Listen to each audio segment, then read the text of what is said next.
അതെ.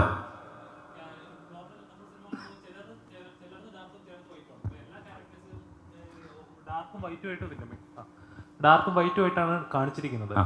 ഈ cinema commit ചെയ്യുന്നപ്പോൾ ഇതാണോ ഇച്ചിരൂടെ അട്രാക്ട് ചെയ്തത്? തീർച്ചയായിട്ടും. നമ്മൾ ഈ പറഞ്ഞ പോലെ പോലീസ് കഥാപാത്രങ്ങൾ കുറേ ചെയ്യുന്നുണ്ട്. അപ്പോൾ ഈ ഒരു ക്യാരക്ടർ വന്നപ്പോഴും ഞാൻ ശരത്തിനോട് പറഞ്ഞു, പോലീസാണെന്നുണ്ടെങ്കിൽ മറ്റാരെങ്കിലും ട്രൈ ചെയ്യുന്നതല്ലേ നല്ലത്, ഞാൻ ചെയ്തുകൊണ്ട് എന്തെങ്കിലും ഗുണമുണ്ടോ സിനിമയ്ക്കെന്ന് ചോദിച്ചാൽ പറഞ്ഞാൽ ഇതൊന്ന് കഥയൊന്ന് കേൾക്ക് അങ്ങനെ പറഞ്ഞാണ് ശരത്ത് ഈ സിനിമയുടെ കഥ പറയാൻ വേണ്ടി വന്നത്. പക്ഷേ കഥ പറഞ്ഞു കഴിയുമ്പോൾ ഏതൊരു ആക്ടറും ആഗ്രഹിച്ചു പോകുന്ന, കുതിച്ചു പോകുന്ന തരത്തിലുള്ളൊരു കഥാപാത്രമാണ് ജോർജ് എന്ന് പറയുന്നത്. താങ്കളിപ്പോൾ പറഞ്ഞ പോലെ തന്നെ പല പല ഷെയ്ഡ്സിലൂടെ കടന്നു പോകുന്ന ഒരു ക്യാരക്ടറാണ്. ഈ എല്ലാ പോലീസുകാരും ഒരിക്കലും വില്ലന്മാരല്ലല്ലോ. അവരവരുടെ ജോലിയുമായിട്ട് ബന്ധപ്പെട്ടിട്ടാണ് അവരൊരു പക്ഷേ ചിലപ്പോൾ കുറച്ച് റൂഡാവാം, കുറച്ച് സോഫ്റ്റായിട്ട് ചിലപ്പോൾ അവർ ബിഹേവ് ചെയ്തേക്കാം എന്ന് പറയുന്ന പോലെ തന്നെയാണ് ഈ ജോർജിൻ്റെ ക്യാരക്ടർ. ഇദ്ദേഹം ജോലിയിൽ വളരെയധികം നന്നായിട്ട് പോയിക്കൊണ്ടിരിക്കുന്ന ഒരു പോലീസ് ഓഫീസറാണ്. ഇദ്ദേഹത്തിൻ്റെ ഫാമിലിയിൽ വരുമ്പം ഇദ്ദേഹത്തിന് അപ്പനുണ്ട്, ഇദ്ദേഹത്തിന് ചേട്ടനുണ്ട്, ചേട്ടൻ്റെ ഫാമിലിയുണ്ട്, അനിയനുണ്ട്, ഇദ്ദേഹത്തിൻ്റെ ഫാമിലിയുണ്ട്. അവിടെ എല്ലാം ഇദ്ദേഹം വളരെ സോഫ്റ്റ് പേഴ്സണാണ്. പക്ഷേ ഒരു പ്രത്യേക സാഹചര്യത്തിൽ ഇദ്ദേഹത്തിന് ചില കാര്യങ്ങൾ ചെയ്യേണ്ടി വരുന്നതാണ്. അതുകൊണ്ടാണ് പല പല ഷെയ്ഡ്സിലൂടെ പോകുന്ന ഒരു ക്യാരക്ടർ എന്ന് പറയുന്നത്. ഒരു ആക്ടറെ സംബന്ധിച്ച് വളരെയധികം ചലഞ്ചിങ് ആണ് അതുപോലത്തെ ഒരു ക്യാരക്ടർ. അപ്പം അതുകൊണ്ട് തന്നെ ഈ ഒരു ക്യാരക്ടർ വന്നപ്പം ഒരു സംശയം തോന്നിയില്ല, ഇത് ചെയ്യണോ വേണ്ടയോ എന്നൊരു നിമിഷം പോലും ചിന്തിക്കേണ്ടി വന്നില്ല. ഫസ്റ്റ് ലൈൻ ഒരു സ്റ്റോറി പറഞ്ഞപ്പോൾ തന്നെ ഞാൻ ശരത്തിനോട് പറഞ്ഞു, ശരത്തെ ഞാൻ ഇന്നാണ് എന്ന് പറഞ്ഞു. പിന്നെ ബാക്കിയുള്ള ക്യാരക്ടേഴ്സ് ആരൊക്കെയാണെന്ന് ചോദിച്ച് അതിന് മറുപടി കുട്ടേട്ടൻ, പോത്തൻ, അതുപോലെ ഹേമന്ത്, സെറിൻ, ലെന എന്നൊക്കെ പറഞ്ഞപ്പോൾ തന്നെ പിന്നെ നമുക്കൊരു ഡൗട്ടിന് ആവശ്യമുള്ള ഒരു നല്ല സിനിമയ്ക്ക് വേണ്ട എല്ലാ ചേരുവകളുമുള്ള ഒരു സിനിമയാണ് ഔസേപ്പിൻ്റെ ഒസ്യത്ത്. അന്നും തോന്നിയിരുന്നു, ഇന്നിപ്പോൾ തിയേറ്ററിൽ കണ്ടപ്പോഴും തോന്നിയിരുന്നു. അതുകൊണ്ട് ഒരുപാട് സന്തോഷമുണ്ട്. ദിലീഷേട്ടാ എങ്ങനെ ഉണ്ടായിരുന്നു ഇതേപോലെ ഒരു ഇപ്പോൾ അബ്ബായിലെ പെർഫോമൻസ് നമ്മൾ കണ്ടായിരുന്നു. ഒരു വേറൊരു ക്യാരക്ടർ ലെവൽ, അതായത് ഓരോ സ്റ്റോറി ടെല്ലിങ്ങിലും നമ്മൾ ചെയ്യുന്ന കഥാപാത്രം എത്രത്തോളം ആളുകളിലേക്ക് എത്തിക്കുക എന്നൊരു ആക്ടറെ സംബന്ധിച്ചൊരു വലിയൊരു ബാധ്യതയാണ്. ഈ സിനിമയിലെ കഥാപാത്രം എത്രത്തോളം ആളുകളിലേക്ക് എത്തും, അല്ലെങ്കിൽ ഈ കഥാപാത്രം എത്രത്തോളം അവിടെ റീച്ച് ആവും എന്ന് ഒരു പ്രതീക്ഷ ഉണ്ടായിരുന്നോ? അതൊരു ബാധ്യതയായിട്ടല്ല എനിക്ക് തോന്നുന്നത്. അത് നമുക്കൊരു ആക്ടറെ സംബന്ധിച്ചിടത്തോളം അങ്ങനത്തെ ഒരു ക്യാരക്ടർ കിട്ടുക എന്നുള്ളത് ഭയങ്കര ഒരു അനിവാര്യതയാണ്. നമ്മൾ ഏറ്റവും കൂടുതൽ ആഗ്രഹിക്കുന്നത് അങ്ങനത്തെ ഒരു ക്യാരക്ടറെ കിട്ടാനാണ്. അപ്പം തീർച്ചയായിട്ടും ഈ ഔസേപ്പിൻ്റെ ഒസ്യത്തിലെ മൈക്കിൾ എന്ന് പറയുന്ന കഥാപാത്രം അങ്ങനെ ഇപ്പോൾ ഞാനെന്നല്ല, ഇപ്പോൾ ഏതൊരു ആക്ടറും അത് കിട്ടിയാൽ കളയുമെന്ന് എനിക്ക് തോന്നുന്നില്ല. കാരണം ആ ക്യാരക്ടർ അത്രയധികം മാനസിക സംഘർഷങ്ങളിലൂടെ കടന്നു പോകുന്ന, അത്രയധികം പെർഫോം ചെയ്യാനുള്ള സ്പേസ് ഉള്ളൊരു ക്യാരക്ടറാണ്. ആ ക്യാരക്ടറിനെ ഉൾക്കൊണ്ട് ചെയ്യാന്നുള്ള ഉത്തരവാദിത്തം ഏറ്റെടുക്കുക എന്നുള്ളതേ ഉള്ളൂ. അത് സാധിച്ചിട്ടുണ്ടെന്നാണ് ഞാൻ കരുതുന്നത്. അപ്പം ആദ്യം ശരത്ത് ഇതിൻ്റെ റൈറ്ററും കൂടെ ഈ ഫസലും കൂടെ ഇതിൻ്റെ കഥ പറയാൻ വേണ്ടിയിട്ട് വരുമ്പോൾ തന്നെ ഈ സിനിമ മുമ്പോട്ടേക്ക് വെക്കുന്നൊരു കോൺഫ്ലിക്റ്റ് ഉണ്ട്. ആ കോൺഫ്ലിക്റ്റ് ഒരു അച്ഛനും 3 മക്കൾക്കും ഇടയിലുണ്ടാകുന്ന ചില പ്രശ്നങ്ങളുടെ, അല്ലെങ്കിൽ പ്രത്യേകിച്ച് എൻ്റെ ഷാജുവിൻ്റെ ക്യാരക്ടേഴ്സിനിടയിലുള്ള ഒരു കോൺഫ്ലിക്റ്റിനെ അത് ചെയ്യാം. അത് കേൾക്കുമ്പോൾ തന്നെ ഭയങ്കര എക്സൈറ്റഡ് ആയിരുന്നു. ഞാൻ ശരത്തിനോട് പറഞ്ഞു, ഈ കോൺഫ്ലിക്റ്റാണ് എന്നെ അട്രാക്റ്റ് ചെയ്യുന്നത്, അതുകൊണ്ട് തന്നെ ഇതിൽ ചെയ്യാൻ എനിക്ക് താല്പര്യമുണ്ട് എന്നാണ് ഞാൻ അന്ന് പറഞ്ഞത്. അപ്പം അത് തന്നെയാണ് എനിക്ക് ഈ സിനിമ ചെയ്തിരുന്ന സമയത്തുമൊക്കെ അതിനെ ഭയങ്കര അടിപൊളിയായിട്ട് ചെയ്യാൻ. ഇപ്പം പടം കണ്ടപ്പോഴത്തേക്കും ആണ് എനിക്ക് എൻ്റെ കുറച്ചും കൂടെ ഏരിയകൾ കുറച്ചും കൂടെ കണക്റ്റ് ആവുന്നത്. ഇപ്പം ഞാൻ ഓർത്തിരുന്നത് ഇപ്പം എൻ്റെ ഷാജോൻ്റെ ഏരിയ മാത്രമല്ല, ബാക്കി പല ഏരിയകളിലും പല മികച്ച പെർഫോമൻസുകളും സിനിമയിലുണ്ട്. കുട്ടേട്ടൻ്റെ ഏരിയയൊക്കെ ഭയങ്കര രസമായിട്ടുണ്ട്. ഹേമന്തിൻ്റെ, അങ്ങനെ എല്ലാവരും അവനവൻ്റെ ക്യാരക്ടേഴ്സ് ഭയങ്കര ഇൻട്രസ്റ്റിംഗ് ആയിട്ട് ചെയ്തിട്ടുണ്ട്. സിനിമയും ഭയങ്കര ഡീസൻ്റ് ആയിട്ടുള്ളൊരു നറേറ്റീവാണ്. അടിപൊളിയായിരുന്നു. അപ്പം സിനിമ നമ്മൾ കഥ കേൾക്കുമ്പം പിന്നെ അതിൽ വർക്ക് ചെയ്യുന്ന സമയത്ത് പിന്നെ ഈ സിനിമ കാണുമ്പോൾ അങ്ങനെ ഒരു 3 ഘട്ടത്തിൽ നമ്മൾ ഈ സിനിമയെ സമീപിക്കുന്നുണ്ട്. ആ 3 ഘട്ടത്തിലും സാറ്റിസ്ഫൈഡ് ആകുക എന്ന് പറയുന്നതാണ് നമുക്ക് ഏറ്റവും സന്തോഷം കിട്ടുന്ന കാര്യം. ഈ സിനിമയിൽ അങ്ങനത്തെ ഒരു അനുഭവമാണ് ഉണ്ടായിട്ടുള്ളൂ. വിജയൻ ചേട്ടനായിട്ടുള്ള എക്സ്പീരിയൻസ്, അതായത് ഇപ്പോൾ കിഷ്കിന്താകാണ്ഡത്തെ കണ്ട ഒരു വിജയനുണ്ട്, പിന്നെ റൈഫിൾ ക്ലബ്ബിൽ പിന്നെയും ഞെട്ടിച്ചൊരു വിജയനുണ്ട്. ഇതിലും അതേപോലെ ആയിട്ടൊരു ക്യാരക്ടർ. ഒരാളെ കൊണ്ട് ആ ഒരു ഒരേ ഏജിൽ തന്നെ ഇങ്ങനത്തെ പല ക്യാരക്ടേഴ്സ് ചെയ്യുന്നത് ചെറിയൊരു കാര്യമല്ല. അത് ചേട്ടന് ഒരേപോലെ എക്സ്പീരിയൻസും ഉണ്ട്. എങ്ങനെ ഉണ്ടായിരുന്നു വിജയൻ ചേട്ടൻ എന്നൊരു? ഭയങ്കര അടിപൊളിയാണ്. ഭയങ്കര ഡെഡിക്കേറ്റഡ് ആയിട്ടുള്ള ആക്ടർ. ഞാൻ മുമ്പ് സംസാരിച്ചിട്ടുണ്ട്. വിജയരാഘവൻ എന്ന് പറയുന്നത് അങ്ങനെ സീനിയർ ആണെങ്കിലും പുതിയ ആളെ പോലെ ഓരോ സിനിമയിലും വർക്ക് ചെയ്യുന്ന പോലെയാണ് എനിക്ക് തോന്നിയിട്ടുള്ളത്. എത്രയോ വർഷമായിട്ട് ഒരുപാട് അച്ഛൻ കഥാപാത്രങ്ങൾ അല്ലെങ്കിൽ ഈ ടൈപ്പ് ക്യാരക്ടേഴ്സ് വന്നിട്ടുണ്ട്. അപ്പം എനിക്ക് പലപ്പോഴും നമ്മളെപ്പോഴും നോക്കിക്കാണാം, നമുക്കും ഒരേപോലത്തെ കഥാപാത്രങ്ങളാണ് കുറച്ച് കഴിയുമ്പോഴത്തേക്കും സിനിമകളിൽ ഇങ്ങനെ കിട്ടി തുടങ്ങുക. സിമിലർ ആയിട്ടുള്ള നേരത്തെ ഷാജൻ പറഞ്ഞ പോലെ പോലീസ് ക്യാരക്ടേഴ്സോ അല്ലെങ്കിൽ ചില സിമിലാരിറ്റീസ് ഇങ്ങനെ ക്യാരക്ടേഴ്സിൽ വന്നുകൊണ്ടിരിക്കും. അപ്പം അങ്ങനെ സിമിലർ ആയിട്ടുള്ള ക്യാരക്ടേഴ്സിൽ നിന്ന് എങ്ങനെ വ്യത്യസ്തമായിട്ട് നമുക്ക് പെർഫോം ചെയ്യാന്നുള്ളതിനൊക്കെ ഏറ്റവും മികച്ച ഉദാഹരണമാണ് കുട്ടേട്ടൻ. അല്ലെങ്കിൽ മുമ്പ് നമ്മൾ തിലകൻ ചേട്ടനെ കണ്ടിട്ടുണ്ട്. ഒരു പള്ളിയിലച്ഛൻ നിന്ന് അടുത്ത പള്ളിയിലച്ഛൻ കാണുമ്പോൾ ഒരു ബന്ധം ഉണ്ടാവില്ല, അല്ലെങ്കിൽ ഒരു പോലീസ് ഓഫീസറിൽ നിന്ന് അടുത്ത പോലീസ് ഓഫീസർ കാണുമ്പോൾ ഒരു ബന്ധം ഉണ്ടാവില്ല എന്ന് പറയുന്നത് പോലെ വ്യത്യസ്തമായിട്ടാണ് അവർ ക്യാരക്ടേഴ്സിനെ ഉൾക്കൊണ്ട് ചെയ്യാറുള്ളത്. അപ്പോൾ ആ നിലയ്ക്ക് അതുപോലെ തന്നെയാണ് കുട്ടേട്ടൻ്റെ കാര്യത്തിലും. കുട്ടേട്ടൻ അങ്ങനെയാണ്. അതിന് വേണ്ടിയിട്ട് കുട്ടേട്ടൻ ഞാനിപ്പോൾ എപ്പോഴും അത്ഭുതപ്പെടുന്നത്, ഇത്രയും വർഷം കഴിഞ്ഞിട്ടും അല്ലെങ്കിൽ ഇത്രയും സിനിമകൾ ചെയ്തിട്ടും ഒരു സിനിമയ്ക്ക് സെറ്റ് രാവിലെ എത്തിക്കഴിയുമ്പോഴത്തേക്ക് പുള്ളിക്ക് തൻ്റെ സീനോടും ആ ക്യാരക്ടറിനോടും ഒക്കെയുള്ള കൗതുകവും എക്സൈറ്റ്മെൻറ്റും ഒക്കെ ഭയങ്കര വലുതാണ്. അതിൻ്റെ കുഞ്ഞു കാര്യങ്ങൾക്ക് വേണ്ടി പിടിവാശിന്ന് ഞാൻ ഉദ്ദേശിച്ചത് ആ കഥാപാത്രത്തിൻ്റെ പൂർണ്ണതയ്ക്കോ അല്ലെങ്കിൽ അതിൻ്റെ ചെറിയ മൈന്യൂട്ട് കാര്യങ്ങൾക്ക് വേണ്ടിയിട്ട് അത്രയധികം ആർഗ്യൂ ചെയ്യുകയും ശ്രമിക്കുകയും അതിൽ ചിന്തിക്കുകയും ചെയ്യുന്നൊരു ആക്ടർ എന്നതിൽ എനിക്ക് ഭയങ്കര റെസ്പെക്റ്റാണുള്ളത്. അത് ഏതൊരു ആക്ടർക്ക് മാതൃകയാക്കാവുന്ന സീനിയർ നടന്മാരിൽ ഒരാളാണ് അദ്ദേഹം. 500 എന്ന് പറഞ്ഞ ഒരു കഥാപാത്രത്തിൻ്റെ ടച്ച് വന്നതായി നമുക്ക് തോന്നിയിട്ടുണ്ട്. അങ്ങനെ ആരെങ്കിലും പറഞ്ഞിട്ടുണ്ടായിരുന്നോ? ക്ലിയർ ആയില്ലോ, സോറി. വിജയരാഘവൻ ചേട്ടൻ പറഞ്ഞായിരുന്നു, ദിലീഷ് ചേട്ടൻ്റെയും ഷാജോൺ ചേട്ടൻ്റെയും കഥാപാത്രം കണ്ടപ്പോൾ എനിക്കത് ചെയ്യാൻ തോന്നി, അസൂയ തോന്നിയിട്ടുണ്ടെന്ന്. അപ്പോൾ 3 മക്കളെ അത്രയധികം സംരക്ഷിക്കുന്നതിനെ കുറിച്ച് കർക്കശക്കാരനായിട്ടുള്ള ഔസേപ്പ് എവിടെയെങ്കിലും 500 എന്ന് പറഞ്ഞ ഒരു കഥാപാത്രത്തിൽ നമുക്ക് ഓർമ്മ വന്ന പോലെ തോന്നി? അങ്ങനെ എവിടെയെങ്കിലും അങ്ങനെ തോന്നിയൊന്നുമില്ല. അല്ല, ഞാൻ അങ്ങനെ ഒരു ഇതിനപ്പുറത്തേക്ക് ഇപ്പം കുട്ടേട്ടൻ പറഞ്ഞ ആ പോയിന്റ് വളരെ ചിലപ്പം കറക്റ്റായിരിക്കും. ഇപ്പോൾ എൻ്റെ ക്യാരക്ടറായാലും ഷാജോൻ്റെ ക്യാരക്ടറും ഏതൊരു ആക്ടറും ചെയ്യാൻ ആഗ്രഹിക്കുന്ന കഥാപാത്രങ്ങളിലൊന്നാണ്. കാരണം അത്രയധികം മാനസികാവസ്ഥകളിലൂടെയും വേരിയേഷൻസിലൂടെ അല്ലെങ്കിൽ അങ്ങനെ ഒരു ക്യാരക്ടർ ഗ്രാഫ് എപ്പോഴും നമുക്ക് കിട്ടണമെന്നില്ല. അത്രയും നമുക്കിപ്പോൾ ഒരു ക്യാരക്ടറായിട്ട് നിൽക്കുമ്പോഴത്തേക്ക് ഓരോ സിറ്റുവേഷന് മികച്ച സിറ്റുവേഷൻസ് നമുക്ക് കിട്ടണം. ഈ ക്യാരക്ടർ ഒരു സിറ്റുവേഷനിൽ എങ്ങനെ ഡീൽ ചെയ്യുന്നു എന്നുള്ളതാണ് അയാൾക്ക് പെർഫോം ചെയ്യാനുള്ള ഒരു സ്പേസ് എന്ന് പറയുന്നത്. അപ്പോൾ അങ്ങനെയുള്ള മികച്ച സിറ്റുവേഷൻസ് ഈ ക്യാരക്ടറിന് നേരിടേണ്ടി വരുമ്പോഴാണ് നമുക്കത് സാധ്യതയുള്ളൂ. അപ്പോൾ അങ്ങനെ നോക്കുമ്പോൾ എൻ്റെയും ഷാജോൻ്റെയൊക്കെ ക്യാരക്ടർ തീർച്ചയായിട്ടും ഈ സിനിമയിൽ ഒരുപാട് സമ്പന്നമാണ്. ആ ക്യാരക്ടർ റിലേറ്റീവിൻ്റെ കാര്യത്തിൽ ഒരുപാട് സമ്പന്നമാണ്. അത് മാക്സിമം നന്നാക്കാൻ ഞങ്ങൾ ശ്രമിച്ചിട്ടുണ്ടെന്നാണ് തോന്നുന്നത്. പടം കാണുമ്പോൾ കൊള്ളാം, നന്നായിട്ടുണ്ട്. ഡയറക്ടർ സാറാണ്.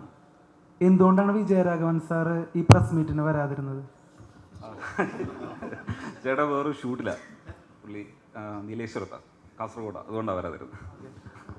ഈ സിനിമയുടെ ഏറ്റവും വലിയ സവിശേഷത അല്ലെങ്കിൽ ഒരു മാർക്കറ്റിങ്ങിനായാലും ഈ സിനിമ ഏറ്റവും കൂടുതൽ വിശേഷപ്പെട്ടിരിക്കുന്നത് കിഷ്കിന്ധാകാന്ഡത്തിന് ശേഷം വിജയരാഘവൻ സാറ് ചെയ്യുന്ന ഒരു മികച്ച കഥാപാത്രം എന്നുള്ള രീതിയിലാണ്. അതിൻ്റെ ചോദ്യം, എന്തുകൊണ്ടാണ് ഈ ഒരു ഔസേപ്പ് എന്നുള്ള കഥാപാത്രമായിട്ട് വിജയരാഘവൻ സാറിനെ ചൂസ് ചെയ്തത്? ഈ ഔസേപ്പിൻ്റെ ക്യാരക്ടറിന് ഒരു ക്യാരക്ടർ ആർക്കുണ്ട്, ഇമോഷണൽ ആർക്കുണ്ട്. അത് ആ സ്ക്രിപ്റ്റ് ചെയ്യുന്ന സമയത്ത് തന്നെ പുള്ളിയുടെ മാനറിസവും അതെല്ലാം അതിന് ആപ്റ്റാണെന്ന് തോന്നി. അതുകൊണ്ട് നമ്മൾ കുട്ടേട്ടനെ തന്നെ അതിനകത്ത് ഫിക്സ് ചെയ്ത. ഹേമന്തേട്ടൻ ഇവിടെ തന്നെ ഒരുപാട് നാളുകൾക്ക് ശേഷമാണ് നല്ലൊരു കഥാപാത്രം ലഭിക്കുന്നത്, അതും ഇത്രയും ലെജൻഡായിട്ടുള്ള ആൾക്കാരുടെ കൂടെ. ഷാജോൺ ചേട്ടനാണെങ്കിലും വിജയരാഘവൻ ചേട്ടനാണെങ്കിലും ദിലീഷ് ചേട്ടനൊക്കെ ആണെങ്കിലും. എങ്ങനെയായിരുന്നു ഈ ഒരു സിനിമ ഔസേപ്പിൻ്റെ ഒസ്യത്ത് ഒരു ബ്രേക്ക് നൽകുമെന്ന് ഉറപ്പായിട്ടും തോന്നുന്നുണ്ടോ? നല്ലൊരു ക്യാരക്ടറായിരുന്നു, ഇവരുടെ ഒരു ഇളയ അനിയനായിട്ടാണ് അഭിനയിച്ചത്. എന്ത് തോന്നുന്നു? Thank you so much. സത്യം പറഞ്ഞാൽ ഞാൻ കാത്തിരിക്കുകയായിരുന്നു നല്ലൊരു ക്യാരക്ടറിനായിട്ട്. കാരണം നമ്മളിപ്പോൾ ഒരുപാട് സിനിമകൾ ചെയ്താൽ പോലും ചിലപ്പോൾ ആരും അറിയണമെന്ന് പോലും ആരും കാണണമെന്നില്ല. അപ്പോൾ നല്ല ആർട്ടിസ്റ്റുകളുള്ള സിനിമകൾ ചെയ്യുമ്പോഴാണ് ശ്രദ്ധിക്കപ്പെടുന്നത്. അപ്പോൾ എന്നെ ശരത്തി ക്യാരക്ടർ പറയാൻ വിളിച്ചപ്പോൾ ആദ്യം പറഞ്ഞത് ദിലീഷ് ചേട്ടൻ ഷാജോൺ ചേട്ടൻ അനിയനായിട്ട്, കുട്ടേട്ടൻ്റെ മകനായിട്ട്. എനിക്ക് അപ്പം തന്നെ കിളി പോയി. കാരണം ഏതൊരു ആർട്ടിസ്റ്റിൻ്റെയും സ്വപ്നമാണ്, കാരണം ഇത്രയും എസ്റ്റാബ്ലിഷ് ആൾക്കാരോട് അഭിനയിക്കുക എന്ന് പറയുന്നത്. പിന്നെ ഈ പടത്തിൻ്റെ സ്ക്രിപ്റ്റ് കേൾക്കുമ്പോൾ ഫസലാണ് സ്ക്രിപ്റ്റ് ചെയ്തിരിക്കുന്നത്. ഒരു ഗംഭീര സ്ക്രിപ്റ്റാണ്, പടം കണ്ടാലോ എല്ലാവർക്കും അറിയാം. ഗംഭീര സ്ക്രിപ്റ്റാണ്, എല്ലാ ക്യാരക്ടേഴ്സും ഭയങ്കര ഡെപ്തുള്ള സ്ക്രിപ്റ്റാണ്. അപ്പോൾ അത് ആസ് എൻ ആർട്ടിസ്റ്റ് എൻ്റെ ഒരു ഭാഗ്യം, എൻ്റെ സ്വപ്നമായിരുന്നു, എൻ്റെ ഒരു ഭാഗ്യമാണ്. കാരണം നമ്മൾ ഇവിടെ അഭിനയിക്കുമ്പോൾ ഇപ്പോൾ ദിലീഷ് ചേട്ടനാണെങ്കിലും ഷാജോട്ടനാണെങ്കിലും കുട്ടേട്ടനൊക്കെ ആണെങ്കിലും നമുക്ക് ഒരുപാട് പറഞ്ഞു തരും. അവരൊക്കെ ഭയങ്കര ഹെൽപ്ഫുള്ളായ സപ്പോർട്ടിങ് ആർട്ടിസ്റ്റുകളാണ്. ആർക്കും ഒരു ഈഗോയോ ഒന്നുമില്ല. സിനിമ വന്നാണെന്ന് മാത്രമേ ഉള്ളൂ. എല്ലാ സമയത്തും കുട്ടേട്ടനൊക്കെ എനിക്ക് തോന്നുന്നു ഒരു 2 മണിക്കൂർ ക്ലാസ് എടുത്തുന്നിട്ടുണ്ട് പുള്ളി അഭിനയത്തെക്കുറിച്ച്. ഞാനൊരു ഇൻസ്റ്റിറ്റ്യൂട്ടിൽ പോയി പഠിച്ചാൽ എനിക്ക് 1 വർഷം എടുക്കും അത്രയും പഠിക്കും. അത്രയും പുള്ളി എനിക്ക് പറഞ്ഞു തന്നിട്ടുണ്ട്. ആ ഒരു ബന്ധം ഫോം ചെയ്താൽ പുള്ളി ശരിക്കും അത്രയും പറഞ്ഞിരുന്നു നമുക്ക്. അപ്പോൾ അതൊക്കെ ഒരു ആക്ടറെ സംബന്ധിച്ചുള്ള വലിയ ഭാഗ്യമാണ്. പിന്നെ ഇപ്പോൾ പോത്തേട്ടൻ ദിലീഷ് ചേട്ടൻ പടം കണ്ടിട്ട് ഞാൻ കൊള്ളാമെന്ന് പറയുമ്പോൾ ഞാൻ ഭയങ്കര ഹാപ്പിയാണ്. കാരണം ഈ ഒരു സിനിമയ്ക്ക് ഞാൻ മോശമാക്കി എന്ന് പറഞ്ഞാൽ എനിക്ക് പിന്നെ തലവെക്കാൻ പറ്റില്ല. അപ്പോൾ അത് പോത്തേട്ടൻ നന്നായി എന്ന് പറയുമ്പോൾ എനിക്ക് വളരെ ഹാപ്പിയാണ്. എല്ലാവരും സിനിമ കൊണ്ട് നല്ല അഭിപ്രായം പറയുന്നുണ്ട്. അപ്പോൾ ഹോപ്പ്ഫുള്ളി ബ്രേക്കായി മാറട്ടെ. അപ്പോൾ എല്ലാവർക്കും വേണ്ട നല്ല സിനിമകളാണല്ലോ. അപ്പോൾ നല്ല ക്യാരക്ടേഴ്സ് ചെയ്യാനല്ലോ ആഗ്രഹിക്കുന്നത്. അപ്പോൾ ലീഡ് ചെയ്യാനൊന്നുമല്ല ആർക്കും ആഗ്രഹമുണ്ട്, ഇല്ലെന്നല്ല. പക്ഷേ സ്റ്റിൽ അങ്ങനത്തെ ക്യാരക്ടേഴ്സ് നമ്മളെല്ലാവരും കാത്തിരിക്കുന്നത്. അപ്പോൾ ശരിക്കും ഒരു വളരെ വലിയ ഭാഗ്യമായിരുന്നു. അതിന് ഞാൻ ശരത്തിനോടും മൈഗോ ഫിലിംസിനോടും എഡിയോടും നന്ദി പറയുന്നു. അപ്പോൾ ഫസലിനോടും നന്ദി പറയുന്നു. ഇവരിൽ രണ്ടുപേരിൽ നിന്നും പഠിച്ച ഒരു പാഠം എന്താണ്? ഇവരുടെ എന്തെങ്കിലും ടെക്നിക്ക് എന്തെങ്കിലും പഠിച്ചെടുത്തിട്ടുണ്ടോ? ഇവരൊന്നും പിടിതരില്ല. ഒന്നും പിടിതരില്ല. ഇവരൊക്കെ ഭയങ്കര പുലികളാണ്. ഈ പോത്തേട്ടനൊക്കെ ഞാൻ ചില സീക്വൻസ് നിങ്ങൾക്ക് അറിയില്ല. അപ്പോൾ അതിനകത്തൊക്കെ പുള്ളി ഞങ്ങൾ അവരിൽ നിന്ന് ഭയങ്കര തമാശയും ചിരിയും കളിയൊക്കെയാണ്. അപ്പോൾ ഇത് കഴിഞ്ഞ് ഇവർ എണീറ്റ് പോകുമ്പോൾ ഇവർ വേറെ ആളുടെ പോകുന്നത്. അപ്പോൾ ഞാൻ നോക്കുമ്പോൾ ഞാനവിടെ എനിക്ക് വലിയ ആ സമയത്ത് എനിക്ക് വലിയ ആക്ടിംഗ് ഒന്നുമില്ല ആ സീക്വൻസ് ഒന്നും. ഞാൻ ചുമ്മാ തമാശയൊക്കെ പറഞ്ഞ് പാട്ടൊക്കെ പാടിയിരിക്കും. ഇവരവിടെ പോയിട്ട് വൻ അഭിനയം ഉണ്ടാവും പോയിട്ട്. അപ്പോൾ ഇവർ നമുക്കൊന്നും വിട്ടു തരുന്നില്ല. പക്ഷേ സ്റ്റിൽ ഞാൻ പഠിച്ചൊരു കാര്യം, ഇവർ അവരുടെ ക്യാരക്ടറിന് പുറത്ത് പോകാതെ എപ്പോഴും നോക്കാറുണ്ട്. ഇപ്പോൾ പോത്തനാണെങ്കിലും ഷാജനാണെങ്കിലും ഭയങ്കര ഇമ്പോർട്ടൻറ്റ് ക്യാരക്ടേഴ്സ് ആണല്ലോ. അപ്പോൾ ക്യാരക്ടറിൻ്റെ ആ ഒരു ബാലൻസിന് പുറത്ത് പോകാതെ സംസാരിക്കുന്നത്. ഒരുപാട് തമാശ പറഞ്ഞാൽ അങ്ങനെയല്ല, ആ ക്യാരക്ടർ നിന്നുകൊണ്ട് തന്നെ എപ്പോഴും അവരെ പിടിച്ച് നിൽക്കും. പിന്നെ ഇവർ സിനിമയെക്കുറിച്ച് എപ്പോഴും അവെയറാണ്. അതായത് എല്ലാ കാര്യങ്ങളെക്കുറിച്ചും. ഇപ്പോൾ ഞാൻ ചെയ്യുന്ന ക്യാരക്ടറും എനിക്ക് പോത്തേട്ടൻ പല സജഷൻസ് തരും, ശരത്തിന് തരും. പോത്തേട്ടന് ചെറിയ ചെറിയ ട്രിക്സ് നമുക്ക് തരും. അതൊക്കെ നമുക്ക് ഒരുപാട് ഹെൽപ്പ് ചെയ്യും. കാരണം പുള്ളി ഒരു ഡയറക്ടറാണ്, പുള്ളിക്ക് വേറെ പെർസ്പെക്റ്റീവ് ഉണ്ടാവും. പുള്ളി ഒരു ആക്ടർ രണ്ടുമാണ്. അപ്പോൾ നീ ഇങ്ങനെ ചെയ്യടാ, നീ അങ്ങനെ ചെയ്യടാ എന്നൊക്കെ അവർ പറയും. ചെയ്യുമ്പോൾ കൊള്ളായിരുന്നു പറയും. നമുക്ക് ഭയങ്കര ഹെൽപ്ഫുള്ളാണ്. ആസ് എൻ ആക്ടർ ഇപ്പോൾ നമ്മൾ ഒറ്റയ്ക്കൊരു സിനിമ ചെയ്യുമ്പോൾ നമ്മൾ ഒരു ക്യാരക്ടറും നമ്മളെ പെർസ്പെക്റ്റീവിൽ മാത്രമാണ്, ഡയറക്ടർ പെർസ്പെക്റ്റീവിൽ മാത്രമാണ് പോകുന്നത്. അപ്പോൾ കോ ആക്ടേഴ്സും കൂടെ നമുക്ക് ഇൻപുട്ട്സ് തരുമ്പോൾ ഭയങ്കര ഹെൽപ്ഫുള്ളാണ്. അത് ശരിക്കും എൻ്റെ ഒരു ഭാഗ്യമായി കാണുന്നു ഞാൻ. ഷാജൻ ചേട്ടാ മൈ ബോസ് എന്നുള്ള ജിത്തു ജോസഫിന്റെ സിനിമ ചേട്ടന്റെ കരിയറിൽ ഒരു മൈൽ സ്റ്റോൺ ആയിരുന്നു. അതിനുശേഷം ദൃശ്യം എന്നുള്ള സിനിമയും ചേട്ടന് ജിത്തു ജോസഫ് സാർ തരുന്നു. ചേട്ടനൊരു കരിയറിന്റെ ഒരു പീക്ക് ടൈമിലേക്ക് പോകുന്ന ഒരു രീതി ഉണ്ടായിരുന്നു. പക്ഷെ പിന്നെയും ഒരു ഡൗൺ വന്നായിരുന്നു. പക്ഷെ പിന്നെയും ഇപ്പോൾ ബ്രോമാൻസ്, ഔസേപ്പിന്റെ ഒസ്യത്ത് പോലുള്ള സിനിമകളുടെ വീണ്ടും ബാക്ക് ടു ട്രാക്ക് എന്നുള്ള രീതിയിലോട്ട് ഷാജോൺ ചേട്ടൻ വരികയാണ്. അപ്പൊ കരിയറിലെ ഈ അപ്സ് ആൻഡ് ഡൗൺസിനെ എങ്ങനെയാണ് നോക്കിക്കാണുന്നത്? വളരെ നല്ല രീതിയിൽ തന്നെ നോക്കിക്കാണുന്നത്. അങ്ങനെ വേണമല്ലോ. നമുക്കെപ്പോഴും ഒരു ആർട്ടിസ്റ്റിനും അങ്ങനെ ഒരേപോലെ എപ്പോഴും അങ്ങനെ മെയിൻറ്റെയിൻ ചെയ്യാൻ പറ്റുമെന്ന് എനിക്ക് തോന്നുന്നില്ല. ഒന്നാമത്തെ കാര്യം, ഇതെല്ലാ സിനിമകളും നമ്മൾ എഴുതി നമ്മൾ ഡയറക്റ്റ് ചെയ്ത് നമ്മൾ റിലീസ് ചെയ്യുന്നതല്ലല്ലോ. ഇത് ഓരോരോ ഡയറക്ടേഴ്സും ഓരോരോ റൈറ്റേഴ്സും അവർ ഒരു സ്ക്രിപ്റ്റ് എഴുതുന്നു, അതിലേക്ക് അവർ നമ്മളെ ചൂസ് ചെയ്യണം അല്ലേ. എനിക്കിപ്പം ഇവിടെ ഹിറ്റാവുന്ന എല്ലാ സിനിമയിലും അഭിനയിക്കണം എന്ന് എനിക്ക് ആഗ്രഹമുണ്ട്. പക്ഷേ നമ്മളെ എല്ലാ സിനിമയ്ക്കും നമ്മളെ ഉൾപ്പെടുത്താൻ പറ്റില്ല, അല്ലെങ്കിൽ നമുക്ക് എല്ലാ സിനിമയും ചെയ്യാൻ പറ്റില്ല. അപ്പം അതുകൊണ്ട് തന്നെ നമ്മളിലേക്ക് വരുന്ന സിനിമകളെ നമുക്ക് ചൂസ് ചെയ്യാൻ പറ്റുള്ളൂ, ആ സിനിമകളെ നമുക്ക് അഭിനയിക്കാൻ പറ്റുള്ളൂ. അപ്പോൾ അതെല്ലാ സിനിമകളും ചിലപ്പം വിജയിച്ചെന്ന് വരില്ല. അപ്പം വിജയിക്കാതെ വരുമ്പോൾ ഡൗൺ വരും, വിജയിക്കുമ്പോൾ അപ്പോൾ ഇതൊന്നും നമ്മുടെ കയ്യിലിരിക്കുന്ന കാര്യങ്ങളല്ല. നല്ല ഡയറക്ടേഴ്സിൻ്റെയും നല്ല റൈറ്റേഴ്സിൻ്റെയും നല്ല പ്രൊഡ്യൂസേഴ്സിൻ്റെയും സിനിമയിൽ അഭിനയിക്കാൻ കഴിയുക എന്ന് പറയുന്നതാണ് വലിയ ഭാഗ്യം അല്ലേ. അപ്പോൾ അതൊന്നും ഒരു ആക്ടറുടെ മാത്രം കാര്യമല്ല. ഈ അപ്പ് ആൻഡ് ഡൗൺസ് എന്ന് പറയുന്നത് ഒരു ആക്ടറുടെ മാത്രം കയ്യിലിരിപ്പ് കൊണ്ട് വരുന്ന, അല്ലെങ്കിൽ അദ്ദേഹത്തിൻ്റെ മാത്രം കുഴപ്പമല്ല. അത് നല്ല സിനിമകളിൽ അദ്ദേഹം ഭാഗമാകുമ്പോൾ അദ്ദേഹത്തിന് നല്ല സിനിമകൾ വരും, അത് മാത്രമേ ഉള്ളൂ. അതാണ് അതിൻ്റെ എല്ലാവർക്കും ഉണ്ടാകും കേട്ടോ. റൈറ്റേഴ്സിനും ഡയറക്ടേഴ്സിനും പ്രൊഡ്യൂസേഴ്സിനും എല്ലാം ഈ അപ്പ് ആൻഡ് ഡൗൺസ് ഉണ്ടാവും കേട്ടോ. അപ്പോൾ അതും നമുക്ക് മാത്രം എല്ലാവർക്കും വരുന്നതാണ്. ഡൗൺസ് വരുമ്പോൾ നമ്മൾ അതിൽ നിന്ന് നല്ല കാര്യങ്ങൾ പഠിച്ച് ഇനി ഡൗൺ ആവാതിരിക്കാൻ വേണ്ടിയിട്ട് നമ്മൾ ഹാർഡ് വർക്ക് ചെയ്യുക. അപ്പോൾ നമ്മൾ അപ്പോൾ വരും. അങ്ങനെയാണല്ലോ ലൈഫ് എന്ന് പറയുന്നത്. അങ്ങനെയാണല്ലോ. നല്ല രീതിയിൽ തന്നെ നോക്കുകയാണ്, അത്രേ ഉള്ളൂ. മലയാള സിനിമയിലെ ഏറ്റവും മികച്ച സംവിധായകരിൽ ഒരാളായിട്ടുള്ള ജിത്തു ജോസഫ് സാറിന് ഷാജോൺ ചേട്ടന് ഒരു പ്രത്യേക ഇഷ്ടമുണ്ടെന്ന് തോന്നിയിട്ടുണ്ട്. ചേട്ടന് തോന്നിയിട്ടുണ്ടോ? എന്താണ് ഈ ഇഷ്ടത്തിന് കാരണം എന്ന്? അല്ല, അങ്ങനെ പ്രത്യേക ഇഷ്ടമുണ്ടെന്ന് എനിക്ക് തോന്നിയിട്ടില്ല. അങ്ങനെ ഉണ്ടെങ്കിൽ അദ്ദേഹത്തിൻ്റെ എല്ലാ സിനിമകളിലും എന്നെ വിളിക്കണമല്ലോ. ദൃശ്യം കഴിച്ചിട്ട് അങ്ങനെ വിളിച്ചിട്ടില്ല. അപ്പോൾ ഞാനും അതിൻ്റെ കാര്യം ചോദിച്ചിട്ടുണ്ട്. അപ്പോൾ അദ്ദേഹം എന്നോട് പറഞ്ഞിട്ടുള്ളത്, അദ്ദേഹത്തിന് ആവശ്യമുള്ളപ്പോഴേ അദ്ദേഹം വിളിക്കുള്ളൂ. ഞാൻ ജിത്തു ജോസഫ് എന്നൊരു ഫിലിം മേക്കറെ മനസ്സിലാക്കിയിട്ടുള്ളത്, ആവശ്യമില്ലാതെ ഒന്ന് ഫോൺ ചെയ്യുന്നതോ ആവശ്യമില്ലാതെ അദ്ദേഹത്തിനെ കുറിച്ച് പുകഴ്ത്തി സംസാരിക്കുന്നതോ അദ്ദേഹത്തെ പോയി കാണുന്നതോ ഒന്നും ഇഷ്ടമല്ലാത്ത ഒരാളാണ് അദ്ദേഹം. അത് എനിക്കിപ്പോഴല്ല, പണ്ട് മുതലേ അറിയാവുന്ന. മൈ ബോസിലാണ് ഞാൻ അദ്ദേഹത്തെ പരിചയപ്പെടുന്നത്, ഒരുമിച്ച് വർക്ക് ചെയ്യുന്നതും. അതിനുശേഷവും നമ്മൾ ഈ സിനിമയിൽ നമ്മൾ കേട്ടിട്ടുണ്ട്, നമ്മൾ ഇടയ്ക്കിടയ്ക്ക് ഇങ്ങനെ കോൺടാക്ട് ചെയ്തുകൊണ്ടിരിക്കണം കേട്ടോ, അല്ലെങ്കിൽ നമ്മളെ മറന്നു പോകും. ഇടയ്ക്കൊക്കെ ഒന്ന് വിളിച്ചൊന്ന് സംസാരിച്ചേക്കണം, എന്നാലേ വേഷം കിട്ടുമെന്നൊക്കെ പറഞ്ഞ് കേട്ടിട്ടുണ്ട്. അപ്പം ഞാൻ മൈ ബോസ് കഴിഞ്ഞ് അടുപ്പിച്ച് വിളിച്ചപ്പം ജിത്തു തന്നെ എന്നോട് പറഞ്ഞു, ഷാജോനെ ഇങ്ങനെ അടുപ്പിച്ച് വിളിക്കണമെന്നൊന്നുമില്ല കേട്ടോ. എൻ്റെ സിനിമയിൽ ഷാജോണിന് പറ്റുന്നൊരു വേഷം ഉണ്ടെങ്കിൽ ഞാൻ ഷാജോണിനെ വിളിച്ചിരിക്കും. അത് ഷാജോൻ എന്നെ വിളിച്ചാലും ശരി, വിളിച്ചില്ലെങ്കിലും ശരി. അപ്പം നമുക്ക് ഒരാളുടെ ക്യാരക്ടർ നമുക്ക് മനസ്സിലായില്ലേ. അപ്പോൾ അതിനുശേഷമാണ് ഞാൻ പോലും ആഗ്രഹിക്കുക അദ്ദേഹം എന്നെ ദൃശ്യത്തിലോട്ട് വിളിച്ചിട്ടുള്ളത്. അപ്പോൾ ദൃശ്യം കഴിഞ്ഞിട്ട് അദ്ദേഹത്തിൻ്റെ സിനിമകൾ ഉണ്ടായിട്ടുണ്ട്, പക്ഷേ അതിലൊന്നും എന്നെ വിളിച്ചിട്ടില്ല. അപ്പോൾ ഞാൻ ചോദിച്ചപ്പോൾ എന്നോട് പറഞ്ഞത്, ഷാജോണിന് പറ്റുന്ന ക്യാരക്ടർ വരുമ്പോൾ ഞാൻ ഷാജോണിനെ തന്നെ വിളിക്കുകയുള്ളൂ എന്ന് പറഞ്ഞിട്ടുണ്ട്. അപ്പോൾ അത് ഒരു പ്രത്യേക ഇഷ്ടത്തിൻ്റെ പുറത്തല്ല വരുന്നത്. ഇത് നമ്മൾ ചില ക്യാരക്ടേഴ്സ് ചെയ്യാൻ, പ്രത്യേകിച്ച് ജിത്തു ജോസഫിനെ പോലെ, അല്ലെങ്കിൽ പോത്തനെ എഴുതിക്കൊണ്ട് പറയല്ല, ഞാൻ പോത്തനോട് പറയുന്നുണ്ട്, ഞാനൊരു അവസരം ചോദിച്ചുകൊണ്ട് പോത്തൻ്റെ സിനിമയിൽ ഞാൻ ഉണ്ടാവില്ല എന്ന് എനിക്കറിയാം. എന്നെങ്കിലും എൻ്റെ ഷെയ്ഡുള്ളൊരു ക്യാരക്ടർ വരുമ്പോൾ എന്നെ തന്നെ വിളിക്കണം കേട്ടോ എന്ന് ഞാൻ റിക്വസ്റ്റ് ചെയ്തിട്ടുണ്ട്. അല്ലാതെ എപ്പോഴും ഞാൻ പോത്തനെ കാണുമ്പോൾ സുഖമാണോ, എന്നാണ്ട് വിശേഷം എന്ന് പറഞ്ഞ് ഇരുന്നിട്ട് അമ്മയുടെ അടുത്ത പടത്തിൽ ഷാജോൺ നായകൻ കേട്ടോ, ഒരിക്കലും പോത്തൻ അങ്ങനെ തീരുമാനിക്കില്ല.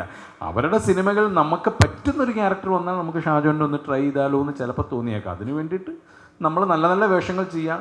ഇവരെ പോലുള്ള പോത്തനെ പോലെ ജിത്തു ജോസഫ് അതുപോലുള്ള കഴിവുകൾ തെളിയിച്ചിപ്പോഴും നല്ല നല്ല സിനിമകൾ തന്നുകൊണ്ടിരിക്കുന്ന ഡയറക്ടേഴ്സിൻ്റെയും റൈറ്റേഴ്സിൻ്റെയും പ്രൊഡ്യൂസേഴ്സിൻ്റെയും ശ്രദ്ധയിൽപ്പെടത്തക്ക രീതിയിലുള്ള ക്യാരക്ടേഴ്സ് ചെയ്യാൻ നമ്മൾ ശ്രദ്ധിക്കുക. ആ ഒരു ഡിസിപ്ലിൻ നമ്മൾ മെയിൻറ്റെയിൻ ചെയ്യുക, അത്രേ ഉള്ളൂ. ദിലീഷ് മൈക്ക് എന്തോ എടുത്തല്ലോ, എന്തോ പറയാനായിരുന്നല്ലോ. അല്ല, എന്തോ പറയാൻ മൈക്ക് എടുത്തായിരുന്നു. എനിക്ക് പോത്തൻ ചേട്ടാ ഒരു ചോദ്യം. സംവിധായകരിൽ ഏറ്റവും നല്ല ഫിലിം എസ്തെറ്റിക്സ് ഉള്ള ഒരു സംവിധായകനായിട്ട് ദിലീഷ് പോത്തനെ തോന്നിയിട്ടുണ്ട് പേഴ്സണലി. കാരണം എടുക്കുന്ന ഓരോ സിനിമകളാണ്, എണ്ണം പറഞ്ഞ സിനിമകൾ എന്ന് പറയുന്നത് പോലെ. അത് ചൂസ് ചെയ്താണ് എടുക്കുന്നത്, അല്ലാതെയാണോ എന്നൊന്നും അറിയില്ല. പോത്തേട്ടൻ ബ്രില്യൻസ് എന്ന് പറഞ്ഞാൽ ഒരു സംഭവം ഭയങ്കര വൈറലാണ്. ഏത് സിനിമ ഇറങ്ങുമ്പോഴും എന്തെങ്കിലും പോത്തേട്ടൻ ബ്രില്യൻസ് അതിലുണ്ടാകും എന്നുള്ളൊരു ചർച്ചകളൊക്കെ നടക്കാറുണ്ട്. ശരിക്കും അപ്പോൾ ഒരു ആക്ടർ എന്നുള്ള നിലയിൽ സിനിമ സെലക്ട് ചെയ്യുമ്പോൾ ആ പോത്തേട്ടൻ ബ്രില്യൻസ് എങ്ങനെയാണ് വർക്ക് ചെയ്യിപ്പിക്കുന്നത് മറ്റൊരു സംവിധായകൻ്റെ സിനിമയിൽ വരുമ്പോൾ? ഫോർ എക്സാമ്പിൾ ഔസേപ്പിൻ്റെ ഔസ്യത്ത്. അത് ശരത്തിൻ്റെ ബ്രില്യൻസാണ് ഉറപ്പായിട്ടും. നമ്മളൊരു സംവിധായകനെ ട്രസ്റ്റ് ചെയ്യുക എന്നുള്ളതാണ്. അപ്പം ഞാൻ വിശ്വസിക്കുന്നത്, ഞാനിപ്പം സിനിമയിൽ ഡയറക്ടറായിട്ടും ആക്ടറായിട്ടും പ്രൊഡ്യൂസറായിട്ടും ഒക്കെ പല രീതിയിൽ വർക്ക് ചെയ്യലുണ്ട്. അപ്പം നമ്മൾ ഓരോ രീതിയിലും ഒരു സിനിമയുടെ കഥ കേൾക്കുമ്പം ഓരോ രീതിയിലാണ് കേൾക്കുന്നതെന്ന് പോലും എനിക്ക് തോന്നിയിട്ടുണ്ട്. ഞാൻ അങ്ങനെയാണ് കൺസീവ് ചെയ്യാറ്. ഡയറക്റ്റ് ചെയ്യാൻ വേണ്ടിയിട്ടൊരു കഥ കേൾക്കുന്നവരല്ല ഞാൻ പ്രൊഡ്യൂസ് ചെയ്യാൻ വേണ്ടി ഒരു കഥ കേൾക്കുന്നത്. അതുപോലെയല്ല ഞാനൊരു ആക്ട് ചെയ്യാൻ വേണ്ടി ഒരു കഥ കേൾക്കുന്നത്. അപ്പം നമ്മൾ അഭിനയിക്കാൻ വേണ്ടിയിട്ടൊരു കഥ കേൾക്കുമ്പോഴത്തേക്കും അതിൻ്റെ സാധ്യതകൾ വേറെയാണ് നമ്മൾ പരിശോധിക്കുന്നത് എന്നാണ് ഞാനതിന്. കാരണം നമ്മളുടെ ഒരു പെർഫോമൻസിനെ ജഡ്ജ് ചെയ്യേണ്ട ആളാണ് സംവിധായകൻ. നമ്മൾ അയാളെ വിശ്വസിക്കുക എന്നുള്ളത് ആണ് നമ്മൾ ചെയ്യേണ്ടത്. ഇപ്പം ശരത്ത് തന്നെ ഡയറക്റ്റ് ചെയ്യുമ്പോഴത്തേക്കും എൻ്റെ ഒരു പെർഫോമൻസ് നല്ലതാണോ മോശമാണോ എന്ന് പറയുന്നത് ശരത്താണ്. ശരത്തിനോട് ചോദിച്ചു നോക്കിയാൽ അറിയാം, ഞാൻ മോണിറ്ററിൽ പോയിട്ടൊരു റീടേക്ക് പോലും അല്ലെങ്കിൽ പ്ലേ ബാക്ക് പോലും അങ്ങനെ കാണാറില്ല. വലിയ മണ്ടത്തരങ്ങൾ എന്തോ കാണിച്ചോന്ന് എനിക്കൊരു സംശയം തോന്നിയാൽ മാത്രം ഞാനൊന്ന് പോയി ചെക്ക് ചെയ്യും എന്നുള്ളതല്ലാതെ ഞാൻ ഒരു ഈ പടത്തിൻ്റെ മൊത്തം ഷൂട്ടിനിടയ്ക്ക് ഒരു 2-3 പ്രാവശ്യം ചിലപ്പോൾ ഞാൻ മോണിറ്ററിൻ്റെ ഫ്രണ്ടിൽ പോയിട്ട് ഒന്ന് പ്ലേ ബാക്ക് ചെയ്തതെന്ന് ചോദിച്ചിട്ടുണ്ടാവുള്ളൂ. കാരണം എനിക്കത് എൻ്റെ ഒരു പെർഫോമൻസ് എനിക്ക് പേഴ്സണലി എൻ്റെ ഒരു പെർഫോമൻസ് സ്ക്രീനിൽ കാണുമ്പോൾ തന്നെ എനിക്ക് കോൺഫിഡൻസ് ചോരുക ചെയ്യുക. അപ്പോൾ അതുകൊണ്ട് ഞാനത് മാക്സിമം കാണാതിരിക്കാനാണ് ശ്രമിക്കുക. ശരത്ത് നല്ല എന്ന് പറഞ്ഞാൽ ഞാൻ അങ്ങനെ അതേപോലെ ചെയ്യും. കുറച്ചും കൂടെ കയറ്റാൻ പറഞ്ഞാൽ കയറ്റും, കുറച്ചും കൂടെ ഇറക്കാൻ പറഞ്ഞാൽ ഇറക്കും. അങ്ങനെ അഭിനയിക്കുന്ന ഒരു ആക്ടറാണ് ഞാൻ. അല്ല, ഇത് എനിക്കറിയില്ല. ഇപ്പം ഇത് സിനിമ എന്ന് പറയുന്ന പ്രേക്ഷകനാണ്. ഇപ്പം ഞാനിപ്പം ഡയറക്റ്റ് ചെയ്യുന്നൊരു സിനിമ ഓരോരുത്തർക്കും ഓരോ അനുഭവമാണ് ഉണ്ടാകുന്നത്. നിനക്കുണ്ടാക്കിയ അനുഭവം ആയിരിക്കില്ല മറ്റൊരാൾക്കുണ്ടാകുന്നത്. അത് സിനിമ അങ്ങനെയാണ് ഓരോ പ്രേക്ഷകനിലും പ്രവർത്തിക്കുന്നത്. അതുതന്നെയാണ് അത് കലയുടെ ഒരു പ്രത്യേകത എന്ന് പറയുന്നത്. അപ്പം അത് നിനക്ക് എസ്തറ്റിക്കലി ഓക്കെ എന്ന് തോന്നും, ചിലപ്പോൾ വേറെ ആൾക്കത് ഓക്കെ ആയിട്ടും തോന്നണമെന്നില്ല, അങ്ങനെയൊന്നുമില്ല. അപ്പം അത് എൻ്റെ ഒരു കാഴ്ചപ്പാട്, എൻ്റെ കാലങ്ങളായിട്ട് എനിക്ക് സിനിമ കണ്ടിട്ടുള്ള പരിചയത്തിൽ നിന്ന്, എനിക്ക് ഈ സൊസൈറ്റിയിൽ ഇടപെട്ടിട്ടുള്ള പരിചയത്തിൽ നിന്ന്, എനിക്ക് ഒരു വ്യക്തി എന്ന നിലയിൽ എനിക്ക് ഈ ലോകത്തെക്കുറിച്ചും സമൂഹത്തെക്കുറിച്ചുള്ള കാഴ്ചപ്പാടിൽ നിന്നൊക്കെ ഉണ്ടായിട്ടുള്ളതാണത്. അത് ഞാനെന്ന് പറയുന്ന വ്യക്തിയിൽ നിന്ന് ഉരുത്തിരിഞ്ഞ് വരുന്നതാണ്, അല്ലാണ്ട് അതിനൊരു പ്രത്യേക ടെക്നിക്കൊന്നുമില്ല. അല്ല, കാരണം പെർട്ടിക്കുലറായിട്ട് ചോദിക്കാൻ കാരണം ഈ തൊണ്ടി മുതലും ദൃക്സാക്ഷി എന്നുള്ളൊരു സിനിമ, ആ സിനിമ വേറൊരു സംവിധായകൻ ചെയ്തിരുന്നെങ്കിൽ ചിലപ്പോൾ ഒരു ഓഫ് ബീറ്റ് കാറ്റഗറിയിലേക്ക് പോയാനെ എന്ന് തോന്നി. പക്ഷെ ആ സിനിമയും കൊമേഴ്ഷ്യലി ഹിറ്റാക്കാനുള്ളൊരു ചേരുവ ദിലീഷ് പോത്തൻ്റെ കയ്യിലുണ്ട് അല്ലെങ്കിൽ തലയിലുണ്ടെന്ന് തോന്നിയിട്ടുണ്ട്. ആ ചേരുവ തുറന്ന് പറയുന്നതിൽ എന്തെങ്കിലും? അങ്ങനെ ഒരു ചേരുവ എൻ്റെ കയ്യിലുണ്ടായിരുന്നെങ്കിൽ ഞാനെടുത്ത് അലക്കില്ലായിരുന്നു. ഇത്രയും കാലമൊക്കെ നോക്കിയിരിക്കുമോ, വരുന്ന എല്ലാ സാധനവും എടുത്ത് ചേരുവ കൂട്ടി അങ്ങ് കൊടുക്കുകയല്ലേ ഉള്ളൂ. ആ ചേരുവ ഞാൻ എന്തായാലും എന്തെങ്കിലും അങ്ങനെ ചെയ്യാമല്ലോ, ചെയ്തിട്ട് ഇങ്ങനെ ഫ്രാഞ്ചൈസി പോലെ കൊടുത്ത് എന്തെല്ലാം പരിപാടി ഞാൻ നടത്തിയാലേ. അങ്ങനെ സാധനം ഇല്ല. പ്രൊഡ്യൂസർ സാർ, ഒസ്യത്ത് സാറ് സിനിമ പ്രൊഡ്യൂസ് ചെയ്യണം എന്നുള്ള നിലയിൽ ഒരുപാട് കഥകൾ കേട്ട ശേഷം അതിലേറ്റവും നല്ലൊരു കഥ പിക്ക് ചെയ്തതാണോ? എങ്ങനെയാണ് ഔസേപ്പിൻ്റെ ഒസ്യത്തിലേക്ക് എത്തുന്നത്? ആക്ച്വലി ശരത്ത് ഞാൻ ഒന്നിച്ച് ജോലി ചെയ്തിട്ട് 2-3 ഷോർട്ട് ഫിലിം ചെയ്തായിരുന്നു. അതിൻ്റെ റെസ്പോൺസസ് നല്ലതായിരുന്നു. പിന്നെ ശരത്തും ഫസലും ഈ കഥ എന്നോട് പറഞ്ഞപ്പോൾ ഇൻട്രസ്റ്റിംഗ് ആയിട്ട് തോന്നി. പിന്നെ ഒരു ചെറുപ്പത്തിലെ ഈ ഫിലിമിനോട് ഒരു കമ്പ് ഉള്ളതുകൊണ്ട് എപ്പോഴെങ്കിലും സമയമുള്ളപ്പം ഫിനാൻഷ്യലി അതിന് പറ്റും എന്ന് തോന്നിയപ്പോൾ അതിലോട്ടൊന്ന് ചാടിയതാണ്. പിന്നെ ഇപ്പം പല പടങ്ങളും സ്റ്റാർട്ട് ചെയ്യുന്നു. അത് എന്നോട് പ്രൊഡ്യൂസേഴ്സ് അസോസിയേഷൻ തന്നെ പറഞ്ഞിട്ടുണ്ടായിരുന്നു, ഇത് നിങ്ങളെ കൊണ്ട് തീർക്കാൻ പറ്റുമോ, do you have the finances to complete this film. അതിന് പറ്റും എന്നുള്ളൊരു വിശ്വാസത്തിൽ മുന്നോട്ട് പോയി. ഒരു നല്ല പടം ഇറക്കാൻ പറ്റി എന്നുള്ളൊരു വിശ്വാസമുണ്ട്. അന്നും ഉണ്ടായിരുന്നു, ഇപ്പോഴും ഉണ്ട്. ആൻഡ് അത്രേ ഉള്ളൂ.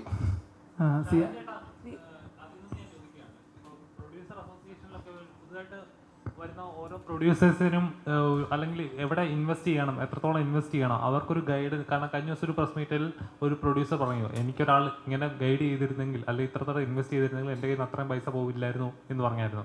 അപ്പം പുതുതായിട്ട് വരുന്ന പ്രൊഡ്യൂസേഴ്സിനെ ഒരു അസോസിയേഷൻ നല്ല ഇങ്ങനെ ഗൈഡ് ചെയ്ത് കൊടുത്തിരുന്നെങ്കിൽ പലയിടത്തും ഫണ്ടുകൾ ഇങ്ങനെ നഷ്ടപ്പെട്ടു പോകുന്നുണ്ട്. ഇൻവെസ്റ്റ് ചെയ്തത് നഷ്ടപ്പെട്ടു പോയി, പലരും പറ്റിക്കപ്പെട്ടു പോയിട്ടുണ്ട് എന്നിങ്ങനെ പലരും പരാതികളുടെ കേൾക്കുന്നുണ്ട്. അപ്പം ഒരു അസോസിയേഷൻ നിലയിൽ ഇങ്ങനെ ഗൈഡ് ചെയ്ത് കൊടുക്കേണ്ടതല്ലേ, വിശ്വസിക്കുന്നുണ്ടോ അങ്ങനെ? അല്ല, അത് എത്രത്തോളം ഒരു അസോസിയേഷന് ഗൈഡ് ചെയ്ത് കൊടുക്കാൻ പറ്റും എന്നുള്ള കാര്യം എനിക്ക് വ്യക്തമായിട്ട് അറിയില്ല. ഒന്നാമത്തെ കാര്യം, ഞാനൊരു ആ ഏരിയയിലിട്ട് കൂടുതൽ അങ്ങനെ അതിനെക്കുറിച്ച് എനിക്ക് വലിയ അറിവില്ല. പ്രൊഡ്യൂസർ അസോസിയേഷനിൽ ഒരുപാട് സീനിയേഴ്സായിട്ടുള്ള പ്രൊഡ്യൂസേഴ്സ് ഉണ്ട്, പുതിയ ആളുകളുമുണ്ട്. സീനിയേഴ്സായിട്ടുള്ള പ്രൊഡ്യൂസേഴ്സ് ചെയ്യുന്ന സിനിമകളിലും നഷ്ടം വരുന്നുണ്ട്. പുതിയതായിട്ട് വരുന്ന പ്രൊഡ്യൂസേഴ്സ് ചെയ്യുന്ന സിനിമകൾ വൻ ഹിറ്റുകളാവുന്നുണ്ട്. അപ്പോൾ ഇതിലൊക്കെ ആരെങ്കിലും എന്തെങ്കിലും പഠിപ്പിക്കാൻ പറ്റുമോ എന്നുള്ളത് കാര്യത്തിൽ എനിക്ക് ചെറിയൊരു സംശയമുണ്ട്. എനിക്കത് ഇപ്പോഴും ഞാൻ പറയുന്നു, അതിനെപ്പറ്റിയുള്ള പൂർണ്ണമായ അറിവ് എനിക്കില്ല. എനിക്ക് തോന്നുന്നത് ഓരോ പ്രൊഡ്യൂസേഴ്സും വരുമ്പോൾ അവരവർ ചെയ്യുന്ന ആ സിനിമ, അതിനൊരു ബഡ്ജറ്റ്, ഈ ബഡ്ജറ്റ് നമ്മൾ ഇപ്പോഴത്തെ നമ്മുടെ ഇൻഡസ്ട്രിയിൽ നമ്മൾ ഈ ബഡ്ജറ്റ് മുടക്കി കഴിഞ്ഞാൽ നമുക്കിത് വയബിൾ ആവുമോ, നമുക്കിത് വർക്കാവുമോ എന്ന് തീരുമാനമെടുക്കുന്നത് ഓരോ പ്രൊഡ്യൂസേഴ്സും തന്നെയാണ്, അല്ലേ? അപ്പോൾ അങ്ങനെ തീരുമാനമെടുത്ത് നന്നായിട്ട് അതിനെപ്പറ്റി പഠിച്ച് അതിൻ്റെ മാർക്കറ്റിങ്ങിനെ പറ്റിയൊക്കെ പഠിച്ച് അതിൻ്റെ കൃത്യമായിട്ടുള്ളൊരു രൂപരേഖ തയ്യാറാക്കി വന്നു കഴിഞ്ഞാൽ വലിയ നഷ്ടമുണ്ടാവില്ല എന്നുള്ളതാണ് എൻ്റെ ഒരു മനസ്സിലാക്കൽ. പിന്നെ ഈ സിനിമ വിജയിക്കുന്നതെന്ന് പറഞ്ഞാൽ ഒരാൾ പഠിപ്പിച്ചിട്ട് ഒന്നും അല്ലല്ലോ, പോത്ത മുമ്പേ പറഞ്ഞ പോലെയാണ്. അതിനിങ്ങനെ കൃത്യമായിട്ടുള്ളൊരു അജണ്ടയോ കാര്യങ്ങളോ റൂട്ടോ ഒന്നുമില്ല. ഇതെല്ലാം നമുക്കെല്ലാവർക്കും അറിയാവുന്ന കാര്യമാണ്. ലോട്ടറി എടുക്കുന്ന പോലെയാണ്. ഇത് അടിച്ചാൽ അടിച്ചു എന്ന് പറയാം. പിന്നെ ഇതിനെക്കുറിച്ചൊരു അവയർനെസ് കൊടുക്കുന്ന ഇന്ന രീതിയിലൊക്കെ നിങ്ങളുടെ പണം നഷ്ടപ്പെടാൻ സാധ്യതയുണ്ട് എന്നുള്ള രീതിയിൽ ഒരു അവയർനെസ് കൊടുക്കുന്നത് എന്തുകൊണ്ടും നല്ലതാണ്. അതെപ്പോഴും തീർച്ചയായിട്ടും എക്സ്പീരിയൻസ്ഡ് ആയിട്ടുള്ള പ്രൊഡ്യൂസേഴ്സിന് ചെയ്യാൻ പറ്റുന്നൊരു കാര്യമാണ്. ഞാൻ ഇന്ന സിനിമ ചെയ്തപ്പോൾ, ഞങ്ങളിപ്പോൾ പുറത്തുനിന്ന കാര്യം ഇങ്ങനെ ഒരു കാര്യം സംസാരിക്കുകയായിരുന്നു, ഈ ഒരു പരിപാടി നമുക്ക് വർക്കായില്ലല്ലോ ഇതിൽ നമ്മൾ കൃത്യമായിട്ട്. അപ്പോൾ അദ്ദേഹം എന്നോട് പറഞ്ഞു, നമ്മൾ കൃത്യമായിട്ട് ഞാൻ അഡ്വാൻസായിട്ട് പേയ്മെൻറ്റ് കൊടുത്തതാണ്, പക്ഷേ നമ്മൾ വിചാരിച്ച രീതിയിൽ അവരത് വർക്ക് ചെയ്ത് നമുക്ക് തന്നില്ല. അപ്പം നെക്സ്റ്റ് പടം ഇദ്ദേഹം ചെയ്യുമ്പോൾ ഇദ്ദേഹത്തിന് അറിയാം ഇങ്ങനെ ചെയ്യരുത്, അല്ലെങ്കിൽ ഇന്നയാളെ വെക്കരുത് എന്നുള്ള കാര്യം അറിയാൻ പറ്റും. ഇങ്ങനെയുള്ള കാര്യങ്ങൾ തീർച്ചയായിട്ടും എക്സ്പീരിയൻസ്ഡ് ആയിട്ടുള്ള പ്രൊഡ്യൂസേഴ്സ് ഒന്ന് പഠിപ്പിച്ചു കൊടുത്തു കഴിഞ്ഞാൽ പുതിയ വരുന്ന ആളുകൾക്ക്, ഇപ്പോൾ തീർച്ചയായിട്ടും ഇദ്ദേഹത്തിൻ്റെ ഫ്രണ്ട്സ് ആരെങ്കിലും വന്നു കഴിഞ്ഞാൽ അദ്ദേഹം തീർച്ചയായിട്ടും പറയും ഇന്നയാൾക്ക് ഇന്ന വർക്ക് കൊടുക്കരുത്, കാര്യം അദ്ദേഹം നിങ്ങൾ വിചാരിക്കുന്ന പോലെ വർക്ക് ചെയ്ത് തരില്ല കേട്ടോ എന്ന് ഓപ്പണായിട്ട് പറയും. അങ്ങനെയുള്ളത് തീർച്ചയായിട്ടും പ്രൊഡ്യൂസർ അസോസിയേഷന് പുതിയതായിട്ട് വരുന്നവർക്ക് ഹെൽപ്പ് ചെയ്ത് കൊടുക്കാൻ പറ്റുന്നൊരു കാര്യമായിരിക്കും എന്ന് എനിക്ക് തോന്നിയിട്ടുണ്ട്. ദിലീഷേട്ടാ, സിനിമകളിലുള്ള വയലൻസുകൾ ഇപ്പോൾ പലരും പറയുന്നുണ്ട് ഇനിയുള്ള സിനിമകളിൽ വയലൻസുകൾ കുറച്ചേ ചെയ്യത്തുള്ളൂ എന്നുള്ളത്. പക്ഷേ ഒരു ഡയറക്ടർ അല്ലെങ്കിൽ ഒരു റൈറ്ററുടെ ആവിഷ്കാര സ്വാതന്ത്ര്യമാണ് അവിടെ നശിച്ചുകൊണ്ടിരിക്കുന്നത്. സിനിമകൾ ഇൻഫ്ലുവൻസ് ചെയ്യപ്പെടുന്നുണ്ട്, പക്ഷേ കൊടുക്കുന്ന മെസ്സേജ് അക്സെപ്റ്റ് ചെയ്യുന്നത് ഇതിങ്ങനെ ചെയ്താൽ ഇങ്ങനെ. കഴിഞ്ഞ ദിവസം തന്നെ നടന്നൊരു കൊലപാതകത്തിനകത്ത് ആ ഒരു കുട്ടി പറയുന്നതിനകത്ത് എനിക്ക് ക്ലിക്കായ ഒരു സാഹചര്യം വെച്ചാൽ, കൂട്ടത്തിൽ നടന്ന് എന്തെങ്കിലും സംഭവിക്കുകയാണെങ്കിൽ അത് കൊലപാതകമായിട്ട് കൂട്ടത്തില്ല. അത് അത്രത്തോളം അവരങ്ങനെ ഗ്രാസ്പ് ചെയ്ത് വെച്ചിരിക്കുകയാണ്. അപ്പം സിനിമകൾ ഇത്രത്തോളം നമ്മൾ തെറ്റായിട്ട് ഒരു സിനിമ എന്നൊരു കലാരൂപമാണ്, അത് കൊടുക്കുന്ന ഒരു മെസ്സേജ് തെറ്റായിട്ട് അത് അക്സെപ്റ്റ് ചെയ്യപ്പെടുന്നുണ്ടെന്ന് വിശ്വസിക്കുന്നുണ്ട് പല സിനിമകളിൽ നിന്നും. അങ്ങനെ അതിന് രണ്ട് പേഴ്സ്പെക്റ്റീവ് ഉണ്ട്. ഒരു ഫിലിം മേക്കർ എന്ന നിലയിൽ അയാൾക്ക് അയാളുടെ സ്വാതന്ത്ര്യത്തിൽ അയാൾക്ക് ഇഷ്ടമുള്ള വിഷയത്തിൽ കൃത്യമായിട്ട് സ്വാതന്ത്ര്യത്തോടുകൂടി സിനിമ ചെയ്യാൻ പറ്റുമ്പോഴാണ് പുതിയ ചിന്തകളും ഒക്കെ ഉണ്ടാകുന്നതെന്ന് തന്നെയാണ് ഞാൻ ഉറച്ചും വിശ്വസിക്കുന്നത്. പക്ഷേ ഈ ഫിലിം മേക്കർ എന്ന് പറയുന്ന ആൾ ഇന്നത്തെ സൊസൈറ്റിയിൽ ജീവിക്കുന്ന ആളും അത് ഈ സമൂഹത്തോടും അയാളുടെ ചുറ്റുപാടുകളോടും ഒരു കമ്മിറ്റ്മെൻ്റ് ഉള്ള ആളുമാണെങ്കിൽ അത് അയാളുടെ പേഴ്സണൽ കാഴ്ചപ്പാടിൽ നിന്നാണ് അത് ചെയ്യുന്നതെന്നാണ് എനിക്ക് തോന്നുന്നത്. ഇപ്പോൾ ഇതിന് രണ്ടിനും ഇടയിലുള്ള ഒരു ലൈനിലൂടെയാണ് ഓരോ ഫിലിം മേക്കറും സഞ്ചരിക്കുന്നത്. ഇപ്പം നമുക്ക് കൃത്യം പറയാൻ പറ്റില്ല, എനിക്കും അതിനെക്കുറിച്ച് കൃത്യമായ ധാരണയില്ല. അപ്പം സിനിമകൾ സ്വാധീനിക്കുന്നതെന്ന് ചോദിച്ചു കഴിഞ്ഞാൽ സിനിമകൾ എന്നെ ഒരു സിനിമയായിട്ടല്ലാതെ ജീവിതത്തിൽ അങ്ങനെ സ്വാധീനിച്ചിട്ടൊന്നുമില്ല എന്നെ. ഞാനൊരു സിനിമയും കണ്ടിട്ട് നന്നായിട്ടുമില്ല, ഒരു സിനിമയും കണ്ടിട്ട് ഞാൻ മോശമായിട്ടില്ല പേഴ്സണലി. എല്ലാവർക്കും അങ്ങനെ ആവണമെന്നില്ല കേട്ടോ. ഞാൻ പറഞ്ഞാണ്, ഞാൻ ചെറുപ്പം മുതലേ സിനിമ കാണുന്ന ആളാണ്. ഞാൻ കുട്ടിയായിരിക്കുമ്പോൾ ഒരു സിനിമ കണ്ടെന്ന് കരുതി സിനിമയാണെന്നുള്ള ബോധത്തോടു കൂടി തന്നെയാണ് ഞാൻ കണ്ടിട്ടുള്ളത്. സിനിമയെ കാണുന്നതിനെ അങ്ങനെ എടുത്ത് തലയിൽ വെക്കുന്ന ആളല്ല ഞാൻ. ഇത് പേഴ്സണലിയാണ് ഞാൻ പറയുന്നത്. ഇതിപ്പം മൊത്തത്തിൽ എങ്ങനെയാണ് സ്വാധീനിക്കുക എന്ന് എനിക്കറിയില്ല. എല്ലാവർക്കും ചിലപ്പോൾ അങ്ങനെ ആയിരിക്കില്ല. അപ്പോൾ ആ ബോധ്യങ്ങൾ ഉണ്ടാവേണ്ടതുണ്ട്. പിന്നെ നമ്മൾ കുറച്ചും കൂടെ അങ്ങനെ സെൻസർ നിയമങ്ങളെയൊക്കെ കുറച്ചും കൂടെ കൃത്യത പറയും. നമുക്കിതെല്ലാം ഉണ്ട്, പക്ഷേ ഇത് കൃത്യമായിട്ട് നടക്കുന്നുണ്ടെന്നുള്ള കാര്യം സംശയമാണ്. ഇപ്പം കുട്ടികൾ കാണേണ്ട സിനിമകൾ കുട്ടികളെ കാണിക്കുക, കുട്ടികൾ കാണേണ്ടാത്ത സിനിമകൾ കുട്ടികളെ കാണിക്കാതിരിക്കുക, അത് ഓരോരുത്തരുടെയും അത് പേരൻസിൻ്റെ അടക്കം ഉത്തരവാദിത്വമാണ്. ഇത് അഡൽട്സ് മാത്രം കാണേണ്ട ഒരു സിനിമയാണെന്ന് പരസ്യം ചെയ്യുകയും പേരൻസ് തന്നെ കുട്ടികളെ കൊണ്ട് അതിലേക്ക് കാണിക്കാൻ പോവുകയും ചെയ്തിട്ട് സിനിമയെ കുറ്റം പറഞ്ഞിട്ടും കാര്യമില്ല എന്നാണ് എനിക്ക് തോന്നുന്നത്. തീർച്ചയായിട്ടും. കാരണം ഇപ്പം നടക്കുന്ന പല കാര്യങ്ങളും സിനിമയ്ക്കാണ് കുറ്റം വരുന്നത്. സിനിമയാണ് എല്ലാത്തിനും. ഇപ്പോൾ പാർട്ടിക്കാർ പോലും പറയുന്നത് സിനിമകളാണ് ഇൻഫ്ലുവൻസ് ചെയ്യപ്പെടുന്നത്. ഇപ്പോൾ തന്നെ ലഹരിയുടെ അങ്ങനെയാണെങ്കിൽ ഞാൻ ഒരു കാര്യം ചെയ്തേ, സിനിമ എന്തെല്ലാം നല്ല മെസ്സേജ് ചെയ്യുന്നു. ഈ സമൂഹമൊക്കെ എന്നെ നന്നാകേണ്ടതാണ്. അതെ, പക്ഷേ എത്രയോ നല്ല സിനിമകൾ വരുന്നു. അപ്പോൾ അത് ഇപ്പം മോശം സാധനം സ്വാധീനിക്കുന്ന പോലെ തന്നെ നല്ലത് സ്വാധീനിക്കണ്ടേ? എനിക്കതിൽ വലിയ വിശ്വാസമൊന്നുമില്ല. ഇത് പേഴ്സണൽ അഭിപ്രായമാണ് ഞാൻ പറഞ്ഞത്. അത് ഭയങ്കര അങ്ങനെയായിട്ട് നല്ല കാര്യങ്ങൾ നമ്മൾ ചെയ്യുമ്പോഴും നമുക്ക് അങ്ങനെ സ്വാധീനിക്കണ്ടേ? നമുക്കിപ്പോൾ നല്ലൊരു സിനിമ ചെയ്ത് നല്ലൊരു സന്ദേശമുള്ള സിനിമ ചെയ്താൽ തിയേറ്ററിൽ ആൾ പോലും ഇപ്പം വരത്തില്ല. അതാ അവസ്ഥ. ആളുകൾക്ക് ഇപ്പോൾ കൂടുതൽ നെഗറ്റീവ് കാണാനായിട്ടാണ് അങ്ങനെ പോയി. ഇപ്പം സമൂഹത്തിൽ ഇപ്പോൾ കൂടി വരുന്ന ലഹരിയുടെ ഉപയോഗം അവർ പറയുന്നത് സിനിമകളിൽ തന്നെ അവരെങ്ങനെയാണ് ഉപയോഗിക്കുന്നതെന്ന് കാണിച്ചു കൊടുക്കുന്നു എന്നാണ് പറയുന്നത്. സിനിമ കാണേണ്ട കാര്യമുണ്ടോ? ഇൻ്റർനെറ്റ് എന്ന് പറയുന്ന മാധ്യമം നമുക്ക് നിരോധിക്കാൻ പറ്റുമോ? ഇൻ്റർനെറ്റിൽ ഏതെങ്കിലും ഒരു ഡ്രഗ് ഉപയോഗിക്കേണ്ട രീതിയോ സാധനങ്ങളെക്കുറിച്ച് ഇൻ്റർനെറ്റിൽ അവൈലബിൾ അല്ലാതെ ഉണ്ടോ? ഇല്ല. പക്ഷെ പറഞ്ഞു വരുമ്പോൾ അതിപ്പോൾ പറയുന്നവരോട് നമുക്ക് ചോദിക്കണം, അല്ലാണ്ട് ഇപ്പം എനിക്കറിയില്ല.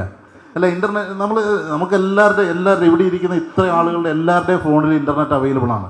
ഇൻ്റർനെറ്റിൽ നോക്കിയാൽ ഈ ലോകത്ത് നമുക്ക് ഇന്ത്യ ഈ ലോകത്ത് എവിടെ അവൈലബിൾ ആയിട്ടുള്ള ഏത് ഡ്രഗിനെക്കുറിച്ച് ഏത് കാര്യത്തെക്കുറിച്ച് ഇൻഫർമേഷൻ കിട്ടും. അത്ര ഇൻഫർമേഷൻ ഇപ്പോൾ AI ഒക്കെ വന്നിരിക്കുന്നതുകൊണ്ട് നമ്മൾ ചോദിച്ചാൽ അങ്ങനെ കിട്ടും. ആ കാലഘട്ടത്തിൽ ജീവിക്കുന്ന നമ്മൾ ഈ കലാരൂപത്തിനെ മാത്രം കുറ്റം പറഞ്ഞുകൊണ്ടിരിക്കുക എന്ന് പറയുന്നത് വളരെ എനിക്ക് ഒരു ബുദ്ധിപരമായിട്ടുള്ള ഒരു ആരോപണമായിട്ട് എനിക്ക് തോന്നുന്നില്ല, പേഴ്സണലായിട്ട്. സിനിമയുടെ കുഴപ്പമല്ല അതിലുള്ളത്. ഞാനങ്ങനെ വിശ്വസിക്കുന്നു. ദിലീഷേട്ടാ, ഒരു കൊമേഴ്ഷ്യൽ മൂവി നമുക്ക് പ്രതീക്ഷിക്കാൻ പറ്റിയ ശ്യാം പുഷ്കറിന്റെ ഇപ്പോഴല്ലേ നിങ്ങൾ പറഞ്ഞ വയലൻസ് പാടില്ല എന്നിട്ട് എന്നോട് ഇപ്പം തന്നെ ഫൈറ്റുള്ള പടം ചെയ്യണമെന്ന് പറയും. ഒരു സെക്കൻഡ് ഗ്യാപ്പ് എടുത്തുള്ളൂ കേട്ടോ. അയ്യോ, അതല്ല, അത് നമ്മൾ ആഗ്രഹിക്കുന്നുണ്ട് അങ്ങനെ ഒരു പടം.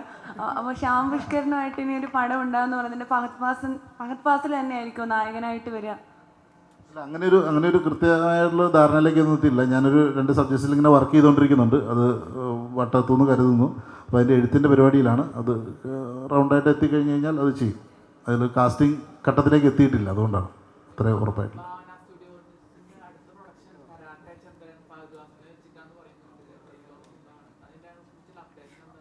അതെ, അടുത്ത 2 പടങ്ങളാണുള്ളത്. ഒന്ന് പ്രേമലു 2ഉം കരാട്ടെ ചന്ദ്രനും. അത് രണ്ടും ഈ വർഷം ഷൂട്ടിംഗ് ആരംഭിക്കും. അതെ, പ്രീ പ്രൊഡക്ഷൻ നടന്നുകൊണ്ടിരിക്കുകയാണ്.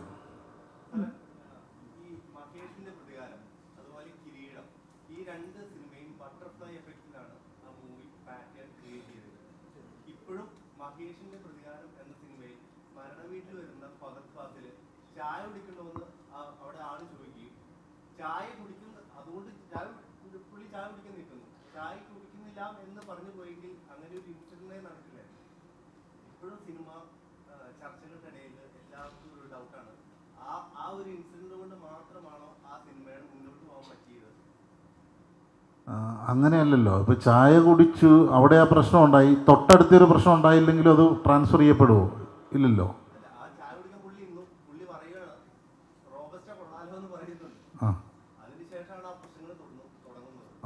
അപ്പോൾ റോബസ്റ്റോ കൊള്ളായിരുന്നെന്ന് പുള്ളി പറഞ്ഞില്ലെങ്കിൽ ഉണ്ടാവില്ലെന്നാണോ നീ പറയുന്നത്? അല്ല, അപ്പം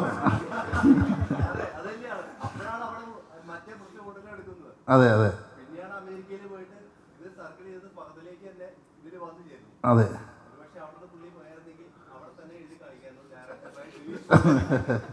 ഇപ്പം അതുകൊണ്ട് ചിലപ്പം അവൻ അവിടുന്ന് ഇറങ്ങി താഹിർ എന്ന് പറയുന്ന മെമ്പർ ട്രാവൽ ചെയ്യുമ്പോൾ ഒരു സൈക്കിൾ ആക്സിഡൻറ്റ് ഉണ്ടായില്ലായിരുന്നു, അയാൾ കുറച്ചുകൂടെ ശ്രദ്ധിച്ച് സൈക്കിൾ ഓടിച്ചില്ലായിരുന്നെങ്കിലും ഈ പ്രശ്നം അവോയ്ഡ് ചെയ്യായിരുന്നു. അല്ലേ മറ്റേ ഇടിച്ച ആളൊരു സോറി പറയാൻ തയ്യാറായാലും ഈ പ്രശ്നം അവോയ്ഡ് ചെയ്യായിരുന്നു.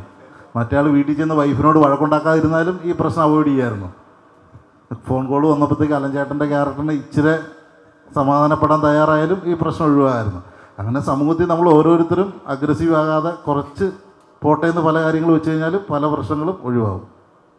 പ്രൊഡ്യൂസർ സാർ, മലയാള സിനിമയിൽ ഭയങ്കരമായിട്ടുള്ള സമരം നടക്കാൻ പോകുന്നില്ല എന്നുള്ള ചർച്ചകളൊക്കെ നടന്നുകൊണ്ടിരിക്കുകയാണല്ലോ. രണ്ട് കൂട്ടമുണ്ട്. ഒരു കൂട്ടം പറയുന്നത് സമരങ്ങൾ അനിവാര്യമാണ് എന്നുള്ള നിലയിലാണ്, മറ്റൊരു കൂട്ടം പറയുന്നത് സമരങ്ങളെ വേണ്ട, അതൊരു ബോഷ്ക്ക് ചിന്താഗതിയാണ് എന്നുള്ളതാണ്. ഇപ്പോൾ ഒരു പ്രൊഡ്യൂസർ എന്നുള്ള നിലയിൽ കിട്ടിയ അഡ്വൈസിനെ കുറിച്ച് പറഞ്ഞു. കാരണം ഒരു സിനിമ പൂർത്തിയാക്കാനുള്ള ഒരു ആംബിയർ ഒരു പ്രൊഡ്യൂസറിനുണ്ടോ എന്ന് ഇപ്പോൾ ചോദ്യം ചെയ്യപ്പെടുന്നുണ്ട് എന്നൊരു സാഹചര്യമാണ്. അപ്പോൾ അങ്ങനെ ഒരു ആംബിയർ ഉള്ള ഒരു പ്രൊഡ്യൂസറാണെന്ന് ഔസേപ്പിൻ്റെ ഒസ്യത്തെ ഇറക്കിയതിലൂടെ തന്നെ സാർ തെളിയിച്ചു. ഇനി സാറിൻ്റെ മലയാള സിനിമയിലെ ഭാവി സാർ എങ്ങനെയാണ് നോക്കിക്കാണുന്നത്? ഭാവി ഞങ്ങൾ ആക്ച്വലി ഇപ്പം ഒരു അടുത്ത പടത്തിൻ്റെ പ്രീ പ്രൊഡക്ഷനോട്ട് കയറുന്നുണ്ട്. സോ ഭാവി കാണണം എന്നുള്ള ചിന്താഗതിയിലാണ്. പിന്നെ രണ്ടാമതൊരു ക്വസ്റ്റ്യൻ ഉണ്ടാകുന്നത് നമ്മുടെ സമരം ഒന്നും നമ്മുടെ കയ്യിലല്ലല്ലോ. ഓക്കെ, പിന്നെ ഈ ഇപ്പം പ്രൊഡ്യൂസേഴ്സ് അസോസിയേഷനും പിന്നെ ആക്ടേഴ്സും തമ്മിലുള്ള പ്രശ്നങ്ങൾ, പിന്നെ അവരിൽ ആക്ടേഴ്സ് പ്രൊഡക്ഷൻ എടുക്കുന്നു, അങ്ങനെയൊക്കെ. In my view actors produce ചെയ്താലും പ്രൊഡ്യൂസേഴ്സ് പ്രൊഡ്യൂസ് ചെയ്താലും എല്ലാവരും റിസ്ക് തന്നെയാണ് എടുക്കുന്നത്. അവരുടെ കാശ് തന്നെയാണ് അവർ യൂസ് ചെയ്യുന്നത്. അതിൽ വലിയ വ്യത്യാസമില്ലെന്നാണ് എൻ്റെ പേഴ്സണൽ ഒപ്പീനിയൻ. ആക്ടേഴ്സ് അല്ലെങ്കിൽ ആക്ടേഴ്സിൻ്റെ കൂടെയുള്ള ആൾക്കാർ ചിലവഴിക്കുന്നതും പോത്തും പറഞ്ഞ പോലെ ഗാന്ധി തലയാണ്. സോ അതിൻ്റേതായ റിസ്ക് അവരെടുക്കുന്നുള്ളത് ഷുവറാണല്ലോ. സോ അതിനെക്കുറിച്ച് വേറെ ഒരു ഒപ്പീനിയൻ ഇല്ല എനിക്ക്. Thank you. ഈ റെമ്യൂണറേഷൻ്റെ ഒക്കെ കാര്യത്തിൽ ബുദ്ധിമുട്ടുകൾ അനുഭവിച്ചിരുന്നോ? ഐ മീൻ അമീർ ഖാൻ ഈ അടുത്തൊരു സ്റ്റേറ്റ്മെൻറ്റ് പറഞ്ഞായിരുന്നു, ഈ കഴിഞ്ഞ 20 വർഷമായിട്ട് അദ്ദേഹം പ്രതിഫലം മേടിക്കുന്നില്ല, പ്രോഫിറ്റ് ഷെയറിംഗ് ആണ് എന്ന് പറഞ്ഞായിരുന്നു. പ്രോഫിറ്റ് ഷെയറിംഗ് അതായത് സിനിമ വിജയിച്ചാൽ അതിൽ നിന്ന് സാലറി, അല്ലെങ്കിൽ വിജയിച്ചില്ലെങ്കിൽ സാലറി വേണ്ട എന്നുള്ള നിലയിൽ. അപ്പോൾ ഈ സമരങ്ങൾക്കൊക്കെ ഇതുപോലുള്ള നിലപാടുകൾ സഹായകരമാവില്ല? ഈവൻ അങ്ങനെ ചില താരങ്ങൾ തീരുമാനിച്ചാൽ പ്രൊഡ്യൂസേഴ്സ് കുറച്ചും കൂടി സേഫായിട്ട് സിനിമ നിർമ്മിക്കാനായിട്ട് വരില്ലേ? പലപ്പോഴും താരങ്ങൾ റെഡിയായിരിക്കും, പ്രൊഡ്യൂസേഴ്സും ചിലപ്പോൾ അതിന് തയ്യാറാവണമെന്നില്ല. അല്ല, ഞാൻ പറയാം, ഞാനൊരു പടം പ്രൊഡ്യൂസ് ചെയ്യുമ്പോൾ എനിക്ക് ആ പടത്തിൽ കോൺഫിഡൻസ് ഉണ്ടെങ്കിൽ ഞാൻ എന്തിനാണ് ആക്ടർക്ക് സാലറി കൊടുക്കുന്നതാണ് എനിക്ക് ലാഭം? എന്തിനാണ് ആക്ടർക്ക് പ്രോഫിറ്റ് ഷെയർ കൊടുക്കുന്നത്? ഞാൻ പ്രേമലു പ്രൊഡ്യൂസ് ചെയ്യുമ്പം അതിൻ്റെ പ്രോഫിറ്റ് ഷെയർ നസലിന് കൊടുക്കുന്നതിനേക്കാളും എനിക്ക് ലാഭം സാലറി കൊടുക്കുന്നത് തന്നെയാണ്.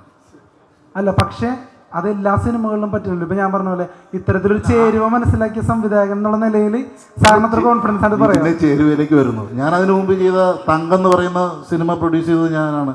തങ്കം എന്ന് പറയുന്ന സിനിമ എനിക്ക് സാമ്പത്തികമായി ലാഭം ഉണ്ടാക്കിയ സിനിമയല്ല. ചേരുവ എനിക്കറിയാമല്ലോ. അങ്ങനെയായിരുന്നു ഞാനത് ചെയ്യുമോ? അല്ല, അപ്പോഴും അപ്പം ആ റിസ്ക് എടുക്കുന്ന ആളെയാണ് നമ്മൾ പ്രൊഡ്യൂസർ എന്ന് വിളിക്കുന്നത്. ഓക്കെ, അപ്പോൾ അമീർ ഖാൻ്റെ ആ നിലപാട് തെറ്റാണെന്നാണ് പറയുന്നത്? അമീർ ഖാൻ്റെ നിലപാടിന് തെറ്റൊന്നുമില്ല. അമീർ ഖാൻ്റെ ഡിമാൻഡ് അത്. അമീർ ഖാനെ പോലെ ഡിമാൻഡഡ് ആയിട്ടുള്ള ഒരാൾ പറയുന്നത് എനിക്ക് സാലറി വേണ്ട, എനിക്ക് ലാഭവിഹിതം വേണമെന്നാണ് പറയുന്നത്. അത് വലിയൊരു ഡിമാൻഡാണ് എന്നാണ് ഞാൻ പറയുക. ഒരു ആക്ടർ അല്ലേ, അതല്ലേ കൂടുതൽ ഡിമാൻഡിങ് അല്ലേ? ഫ്രണ്ട് എൻഡ് ലോഡിങ് അല്ലെങ്കിൽ ബാക്ക് എൻഡ് ലോഡിങ്, അതെ, രണ്ട് ലോഡിങ് തന്നെയാണ്. അല്ല, ഉദ്ദേശിച്ചത് സാലറി എങ്കിലും പ്രോഫിറ്റ് കൊടുക്കുന്നത് നഷ്ടമാണ്. പക്ഷേ ആ സാലറി ഒരു നടൻ ആ സിനിമയിൽ വിശ്വാസം ഉണ്ടെങ്കിൽ അങ്ങനെ ഒരു റിസ്ക് എടുത്തൂടെ? അദ്ദേഹം നടൻ പലപ്പോഴും തയ്യാറായിരിക്കും എന്നാണ് ഞാൻ പറഞ്ഞത്. ഓക്കെ, നടൻ പലപ്പോഴും തയ്യാറായിരിക്കും. ഇപ്പം ഇവിടെ ഹിറ്റാവും എന്നുള്ളൊരു സിനിമയ്ക്ക് വേണ്ടിയിട്ട് പ്രൊഡ്യൂസർ ഇൻവെസ്റ്റ് ചെയ്യുമ്പോഴത്തേക്കും നടൻ അത്രയും പ്രോഫിറ്റ് കൊടുത്തു കഴിഞ്ഞാൽ പിന്നെ അത് പ്രൊഡ്യൂസർക്കായിരിക്കും നഷ്ടം എന്നാണ് എനിക്ക് തോന്നുന്നത്. ഇപ്പം എല്ലാ പടത്തിലും അല്ല, ഇത് ഓരോ പ്രോജക്റ്റിനനുസരിച്ചിരിക്കും. മാർക്കറ്റുള്ള ഒരു ആക്ടറെ സംബന്ധിച്ചിടത്തോളം പ്രോഫിറ്റ് മേടിക്കുന്നതാണ് ലാഭം. അമീർ ഖാന് മാർക്കറ്റ് ഉള്ളത് കൊണ്ടാണ് അമീർ ഖാൻ അത് പറയാൻ കഴിയുന്നത്. അദ്ദേഹം പറഞ്ഞത് താരേ സമയൻ പർ പോലുള്ള സിനിമകൾ സംഭവിക്കാൻ തന്നെ കാരണം ആ തീരുമാനങ്ങളാണെന്ന്. ധൂം 3ക്ക് അദ്ദേഹം ചിലപ്പോൾ പറഞ്ഞ പ്രതിഫലം മേടിച്ചിട്ടുണ്ടാവും. പക്ഷേ താരേ സമയൻ പർ സംഭവിക്കണമെങ്കിൽ ഇങ്ങനെയുള്ള നിലപാടുകൾ വേണം എന്നാണ് ഉദ്ദേശിച്ചത്.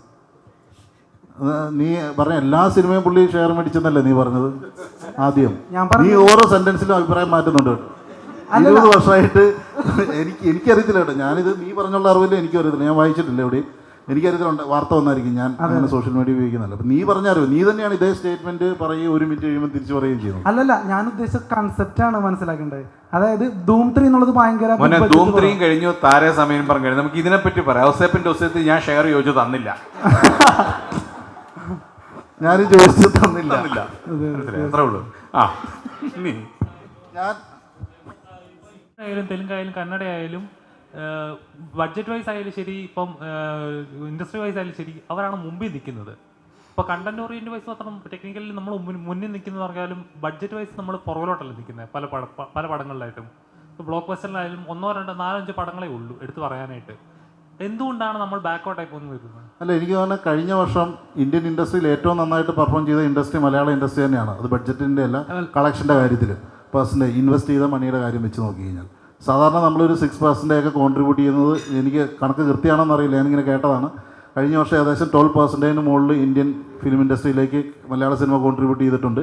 പ്രീവിയസ് വർഷങ്ങളിൽ 6% ഒക്കെ കോൺട്രിബ്യൂട്ട് ചെയ്തിട്ടുണ്ട്. അതാണ് അതിൻ്റെ ഒരു എക്സാക്റ്റ് അവസ്ഥ എന്നാണ് എനിക്ക് തോന്നുന്നത്.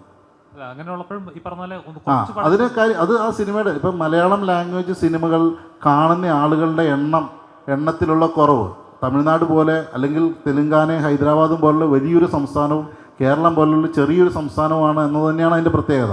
മലയാള ഭാഷ ഉപയോഗിക്കുന്നവരുടെ ആളെണ്ണം കുറവാണ്, ഓഡിയൻസ് കുറവാണ്. അത് തന്നെയാണ് അതിൻ്റെ റിയാലിറ്റി. രണ്ടാമത്തെ കാര്യം, കഴിഞ്ഞ ദിവസം ബോംബെ എന്നുള്ളൊരു സ്റ്റഡി പറയുന്നത് ഏറ്റവും കൂടുതൽ ടെലഗ്രാം ഉപയോഗിക്കുന്ന ഇൻഡസ്ട്രി കേരളമാണെന്നുള്ളതാണ്. ഏറ്റവും കൂടുതൽ പൈറസി കാണുന്ന ഓഡിയൻസ് ഉള്ളത് കേരളത്തിൽ നിന്നാണെന്നുള്ളതാണ് ബോംബെ എന്നുള്ളൊരു സ്റ്റഡി കണക്ക് പറയുന്നത്. അപ്പോൾ അതിനൊക്കെയാണ് നമ്മൾ ശ്രമിക്കേണ്ടത്. അത് നമുക്ക് ആരോട് ഫൈറ്റ് ചെയ്ത് തോൽപ്പിക്കാനൊന്നും പറ്റില്ല. നമ്മൾ സ്വയം എടുക്കേണ്ട തീരുമാനങ്ങളും സ്വയം എന്താ പറയുക കുറച്ചും കൂടെ വളരേണ്ടതാണ്. ഇപ്പം OTT പ്രൈസ് ഡൗൺ ആകുന്നതിൻ്റെ പ്രധാന കാരണമായിട്ട് അവർ ആരോപിക്കുന്നത് പൈറസിയാണ്. ഇപ്പോൾ തിയേറ്റർ എന്നുള്ളത് മാറി ഇപ്പോൾ OTT പോലും ഇപ്പോൾ കച്ചവടം നടക്കാത്ത ഒരുപാട് പടങ്ങളുണ്ട്. ഇപ്പോൾ ശരിക്കും പറഞ്ഞാൽ ഇപ്പോൾ OTT പോലും എന്ന് പറഞ്ഞാൽ OTT ഇവിടെ കച്ചവടം നടക്കാൻ തുടങ്ങിയിട്ട് ഒരു 5 വർഷത്തേക്കുള്ളായിട്ടില്ല. അതിന് മുമ്പ് ഇവിടെ സിനിമ ഓടിക്കൊണ്ടിരുന്നത് തിയേറ്ററിൽ തന്നെയാണ്.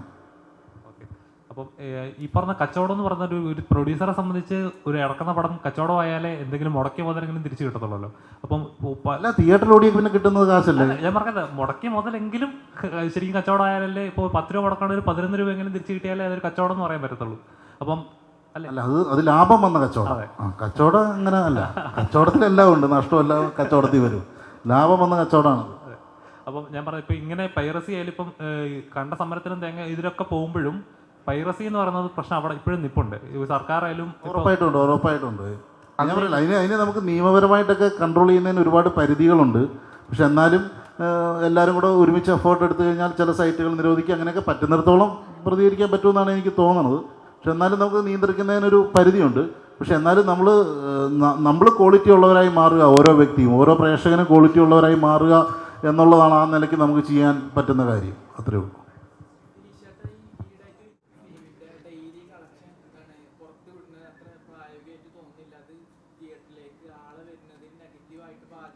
അല്ല, ഞാനത് പറഞ്ഞത് ഓടിക്കൊണ്ടിരിക്കുന്ന സിനിമയുടെ ഞാൻ പറഞ്ഞുള്ളൂ കേട്ടോ. ഇപ്പം നമ്മൾ കഴിഞ്ഞ വർഷത്തെ ഒരു പടത്തിൻ്റെ കളക്ഷനോ അതിൻ്റെ ഡീറ്റെയിൽസ് ഒക്കെ വിടുന്നത് ചിലപ്പോൾ നല്ലതായിരിക്കും. പുതുതായിട്ട് പ്രൊഡ്യൂസ് ചെയ്യാൻ വരുന്ന ആളുകൾക്കൊക്കെ അതിനെക്കുറിച്ച് ധാരണ കിട്ടാൻ നല്ലതാണ്. ഞാൻ പറഞ്ഞ തിയേറ്ററിൽ ഇപ്പോൾ സ്റ്റിൽ റൺ ചെയ്തുകൊണ്ടിരിക്കുന്ന സിനിമകളെക്കുറിച്ച് അങ്ങനെ ഒരു പരാമർശം പറയുന്നത് എത്രമാത്രം നല്ലതാണെന്നൊരു സംശയം പ്രകടിപ്പിച്ചതേ ഉള്ളൂ.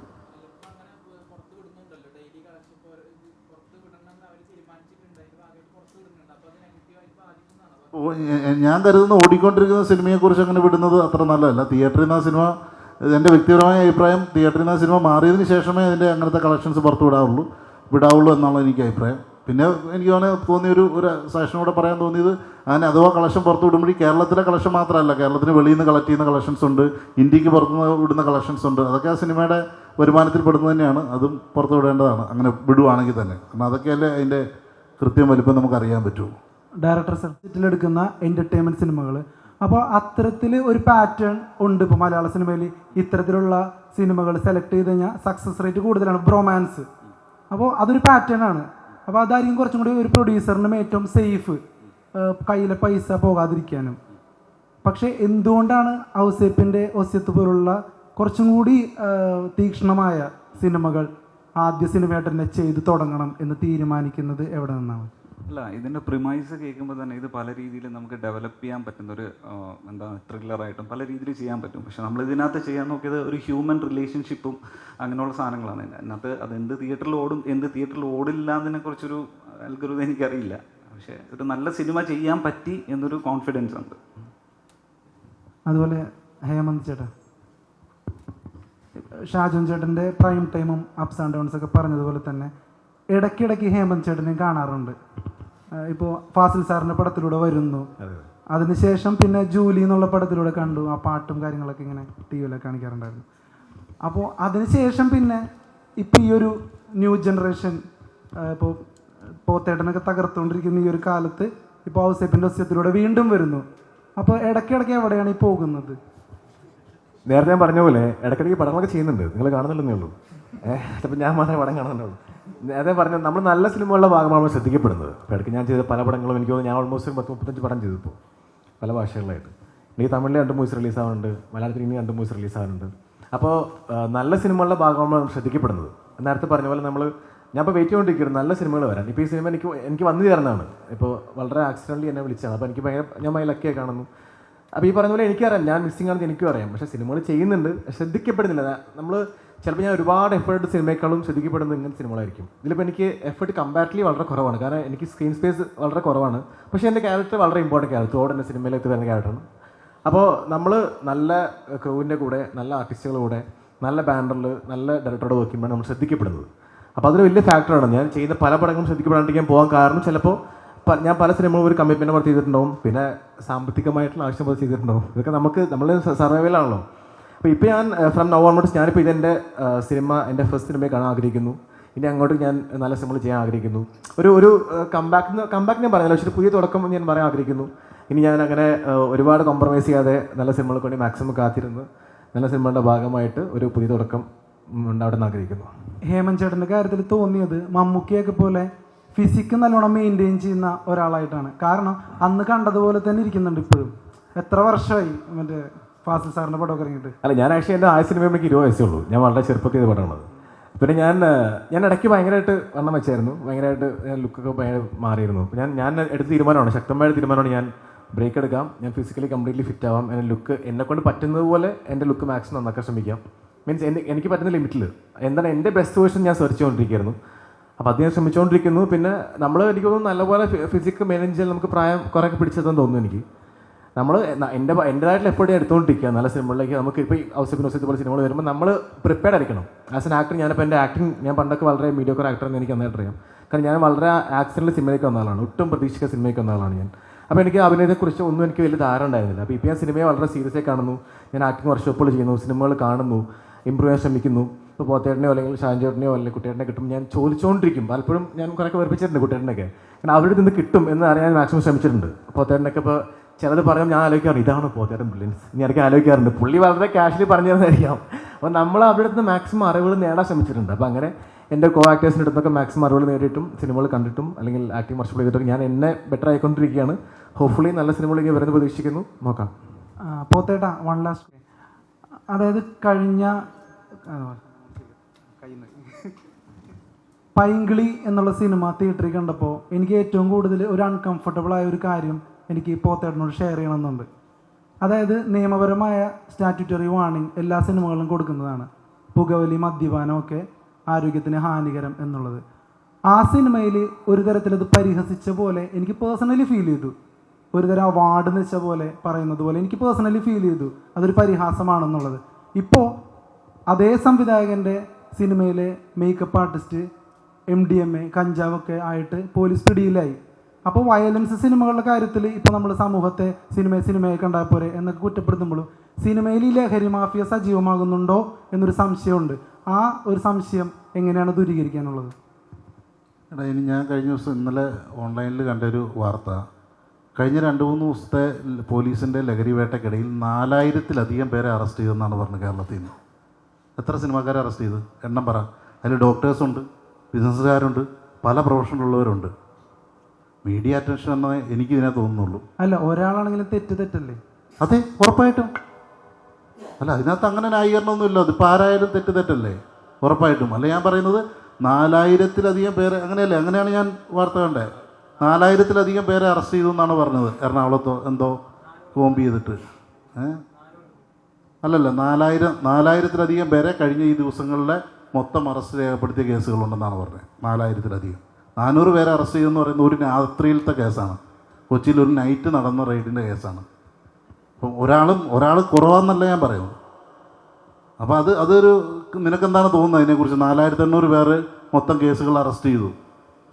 ഇപ്പം ഞാൻ പറയുന്നത് സിനിമയിൽ ലഹരി ഉപയോഗിക്കുന്നവരുണ്ടാവും. കാരണം സിനിമ ഈ സൊസൈറ്റിയിലുള്ള സാധനം തന്നെയാണ്. അത് വേറെ പ്രത്യേകിച്ചൊരു സ്ഥലത്തുള്ളതൊന്നുമല്ല. തീർച്ചയായിട്ടും ഈ സമൂഹത്തിൽ ലഹരി ഉപയോഗിക്കുന്നവരുണ്ടെങ്കിൽ സിനിമയിൽ ഉപയോഗിക്കുന്നവരുണ്ടാവും. പക്ഷേ അതിൽ ക്രമാതീതമായിട്ടുള്ള ഒരു അളവുണ്ടെന്ന് എനിക്ക് തോന്നിയിട്ടില്ല ഇന്നുവരെ. അതാണ് എൻ്റെ അഭിപ്രായം. സിനിമയിൽ അങ്ങനെ ലഹരിയുടെ ഉപയോഗം കുറവാണെന്നാണോ അതിൻ്റെ അർത്ഥം? അതായത് അങ്ങനെ ഒരു സംഭവം കുഴപ്പമില്ല എല്ലായിടത്തും കുഴപ്പമില്ലാന്ന് ഞാൻ പറഞ്ഞോ? ഒരു കാരണവശാലും അനുവദിക്കാൻ പറ്റുന്നതല്ല. അത് എവിടെയായാലും ഏത് മേഖലയിലായാലും നമുക്ക് പറ്റുന്നതാണോ? അല്ല. അനുവദനീയമല്ലാത്ത ഒരു സാധനവും നമുക്കിവിടെ പറ്റില്ല. അങ്ങനെ തന്നെയാണല്ലോ. ഒരു കാരണവശാലും അത് പറ്റില്ല. അപ്പോൾ ഇതുപോലെ പരിഹസിക്കുന്നതിനോട് എന്താണ് അഭിപ്രായം? ആ സ്റ്റാറ്റ്യൂട്ട് പരിഹസിക്കുന്നതിനോടൊന്നും എനിക്ക് അഭിപ്രായമില്ല. ഞാൻ കണ്ടിട്ടില്ല പടം. പരിഹസിക്കുന്നതിനോട് എനിക്ക് അഭിപ്രായമില്ല. ഒരു കാരണവശാലും ഇല്ല. ആ പടത്തിൻ്റെ അതിപ്പോൾ പുകവലി നമുക്ക് ഇപ്പം സിഗരറ്റ് മദ്യമൊക്കെ ഇവിടെ ലീഗലി അവൈലബിൾ ആകുന്ന സാധനമാണ്. പക്ഷെ എന്നാൽ പോലും നമ്മുടെ നിർദ്ദേശങ്ങൾക്കനുസരിച്ച് അത് ചെയ്യണമെന്ന് തന്നെയാണ് എൻ്റെ അഭിപ്രായം. കാരണം അങ്ങനെ ഒരാൾ പിടിക്കപ്പെടുമ്പോൾ ബാക്കിയുള്ളവരും കൂടിയാണ് ആ സംശയ ദൃഷ്ടിയിലേക്ക് വരുന്നത്. അതുകൊണ്ട് അത് ക്ലിയർ ചെയ്യാൻ വേണ്ടി ചോദിച്ചതാണ്. അല്ല, ഞാൻ പറഞ്ഞു, ഞാനും ക്ലിയർ ചെയ്യാൻ വേണ്ടി പറഞ്ഞതാണ്. ഇപ്പം ഞാൻ പറയുന്നത് നീ ഈ കണക്കൊന്ന് ആലോചിച്ച് നോക്ക്. നീ കണക്കൊന്ന് വെച്ചിട്ട് നീ ഒന്ന് ആലോചിച്ച് നോക്ക്. കറക്റ്റല്ലേ? എനിക്കങ്ങനെയാണ് തോന്നിയത്. എനിക്കിപ്പം നീ ഒന്ന് ആലോചിച്ച് നോക്കി, ലഹരി ഉപയോഗിക്കുന്ന ആളുകൾ എത്ര നാൾ ജീവിക്കുന്നതാണെന്ന് നിനക്ക് മനസ്സിലായിട്ടുള്ളത്? എത്ര നാൾ ആരോഗ്യത്തോടെ ഇരിക്കാൻ പറ്റും? അത് എന്ന് പൊട്ടുമെന്നറിയാതെ ബോംബ് പോലെയാണ്. സിനിമയിൽ എത്ര പേര് വഴിയിൽ ഇറങ്ങി പൊട്ടുന്നത് നീ കണ്ടിട്ടുണ്ട്? സിനിമയിൽ എത്ര പേര് പല്ലില്ലാതെയും ഇതുമായിട്ട് നടക്കുന്നത് നീ കണ്ടിട്ടുണ്ട് ലഹരി ഉപയോഗിച്ചിട്ട്? അപ്പം ഞാൻ പറയുന്നത് ഉപയോഗിക്കുന്നവരില്ല എന്നല്ല ഞാൻ ഈ പറഞ്ഞതിനർത്ഥം. ഉണ്ടാവാം, ഉണ്ട്. പക്ഷെ അത് അത്ര വലിയൊരു അളവാണെന്ന് എനിക്ക് തോന്നിയിട്ടില്ല. വലിയ ഒരു ഭൂരിഭാഗം ആൾക്കാരും ലഹരി ഉപയോഗിക്കുന്നവരാണെന്ന് എനിക്ക് തോന്നിയിട്ടില്ല. ഉപയോഗിക്കുന്നവരുണ്ടാവാം. കാരണം അത് സിനിമയിൽ പ്രവർത്തിക്കുന്നവരൊക്കെ ഈ സമൂഹത്തിൻ്റെ ഭാഗമാണ്. അതുകൊണ്ട് തന്നെ അപ്പോൾ എന്തായാലും ഇനി പൈങ്കിളി സിനിമ കാണുമ്പോൾ ആ സ്റ്റാറ്റ്യൂട്ടറി വാണിംഗ് എഴുതി കാണിക്കുന്ന സ്ഥലത്ത് ഞാൻ ശ്രദ്ധിക്കാം. Okay thank you.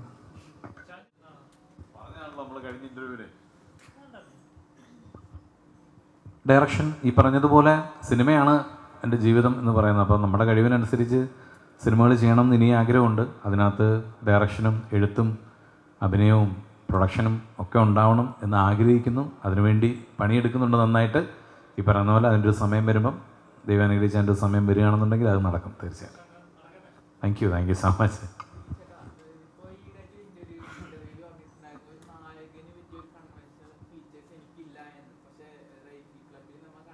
ഐഡിയൽ നായക സങ്കല്പം എന്നാണ് കേട്ടോ ഞാൻ പറഞ്ഞത്. നായകൻ ആർക്കും ആവാം. നായകനായിട്ട് ആർക്ക് വേണേലും വരാം. കഴിഞ്ഞ ദിവസം ഒരു പോസ്റ്റിന് താഴെ ഞാൻ കമൻറ്റ് കണ്ടു, പോത്തം വരെ നായകനായി പിന്നെയാണെന്ന്. അപ്പം നായകൻ ആർക്കും ആവാം, അതിനൊന്നും പ്രശ്നമില്ല. ഐഡിയൽ ഒരു ഹീറോ സങ്കല്പം എന്ന് പറയുന്നത് നമ്മുടെ ഒരു തോന്നലുണ്ടല്ലോ. ഒരു നായകൻ ഇങ്ങനെയായിരിക്കണം, അയാൾക്ക് ഡാൻസ് കളിക്കാൻ പറ്റണം, അയാൾക്ക് അത് ചെയ്യാൻ പറ്റണം, അയാൾക്ക് ഫൈറ്റ് ചെയ്യാൻ ഒരുപാട് ക്വാളിറ്റീസ് ഉണ്ടാവും അങ്ങനത്തെ ഒരു നായകന്. ഐഡിയൽ കൺവെൻഷനുള്ള നായകൻ. അപ്പം അതിലേക്കുള്ള ഫീച്ചേഴ്സ് ഉള്ള ആളല്ല ഞാനെന്നാണ് പറഞ്ഞത്. അല്ല, ഞാൻ നല്ലൊരു ക്യാരക്ടറാണ്. ഞാനൊരു ക്യാരക്ടറായിട്ടാണ് ചെയ്യുന്നത്. ഞാനൊരു ഹീറോ ആയിട്ടല്ല അതിൽ പെർഫോം ചെയ്യുന്നത്. ഒരു പെർഫോമർ എന്ന നിലയിലാണ് ഞാൻ പെർഫോം ചെയ്തത്. ഞാൻ പറയുന്നത് ഒരാൾ നായകനാവാം. ഞാൻ ഐഡിയൽ സങ്കല്പത്തിലെന്നാണ് പറഞ്ഞത് കേട്ടോ. അത് ക്ലിയർ ആയിട്ട് വായിക്കാം. മലയാളത്തിൽ ഇന്നവരെ കാണാത്ത രീതിയിലുള്ള ഇപ്പോൾ ബാഹുബലിയെ വെല്ലുന്നു, ബാഹുബലിയൊക്കെ മുകളിലാകുന്നു എന്നൊക്കെ പലരും പറയുന്നുണ്ട്. മലയാളത്തിന് ബോക്സ് ഓഫീസ് ബൗണ്ടറി പുഷ് ചെയ്യാനുള്ള ലെവലിലേക്ക് എമ്പുരാൻ വരുമെന്ന് തോന്നുന്നുണ്ടോ? ഉറപ്പായിട്ടും ഓരോ സിനിമയും വിജയിക്കണം എന്നാണ് ആഗ്രഹിക്കുന്നത്. എനിക്ക് തോന്നുന്നു ഇത്ര വലിയ ബഡ്ജറ്റിൽ വരുന്ന വലിയ പ്രതീക്ഷകളുള്ള സിനിമ എന്ന നിലയിൽ തീർച്ചയായിട്ടും എമ്പുരാൻ എന്ന് പറയുന്ന സിനിമ ഇവിടെ വിജയിക്കേണ്ടത് ഇൻഡസ്ട്രിയുടെ ആവശ്യമാണ്, നമ്മുടെ ഓരോരുത്തരുടെ ആവശ്യമാണ് എന്നാണ് ഞാൻ കരുതുന്നത്. ഇപ്പം ഒരു ഫിലിം മേക്കർ എന്ന നിലയിൽ എനിക്ക് നാളെ ഒരു വലിയ സിനിമ പ്ലാൻ ചെയ്യണമെങ്കിൽ നിലവിലുള്ള വലിയ സിനിമകൾ വിജയിക്കേണ്ട ആവശ്യകതയുണ്ട്. തീർച്ചയായിട്ടും ഞാനും പ്രാർത്ഥിക്കുന്നു ആ സിനിമ വിജയിക്കുമെന്നാണ് പ്രതീക്ഷ.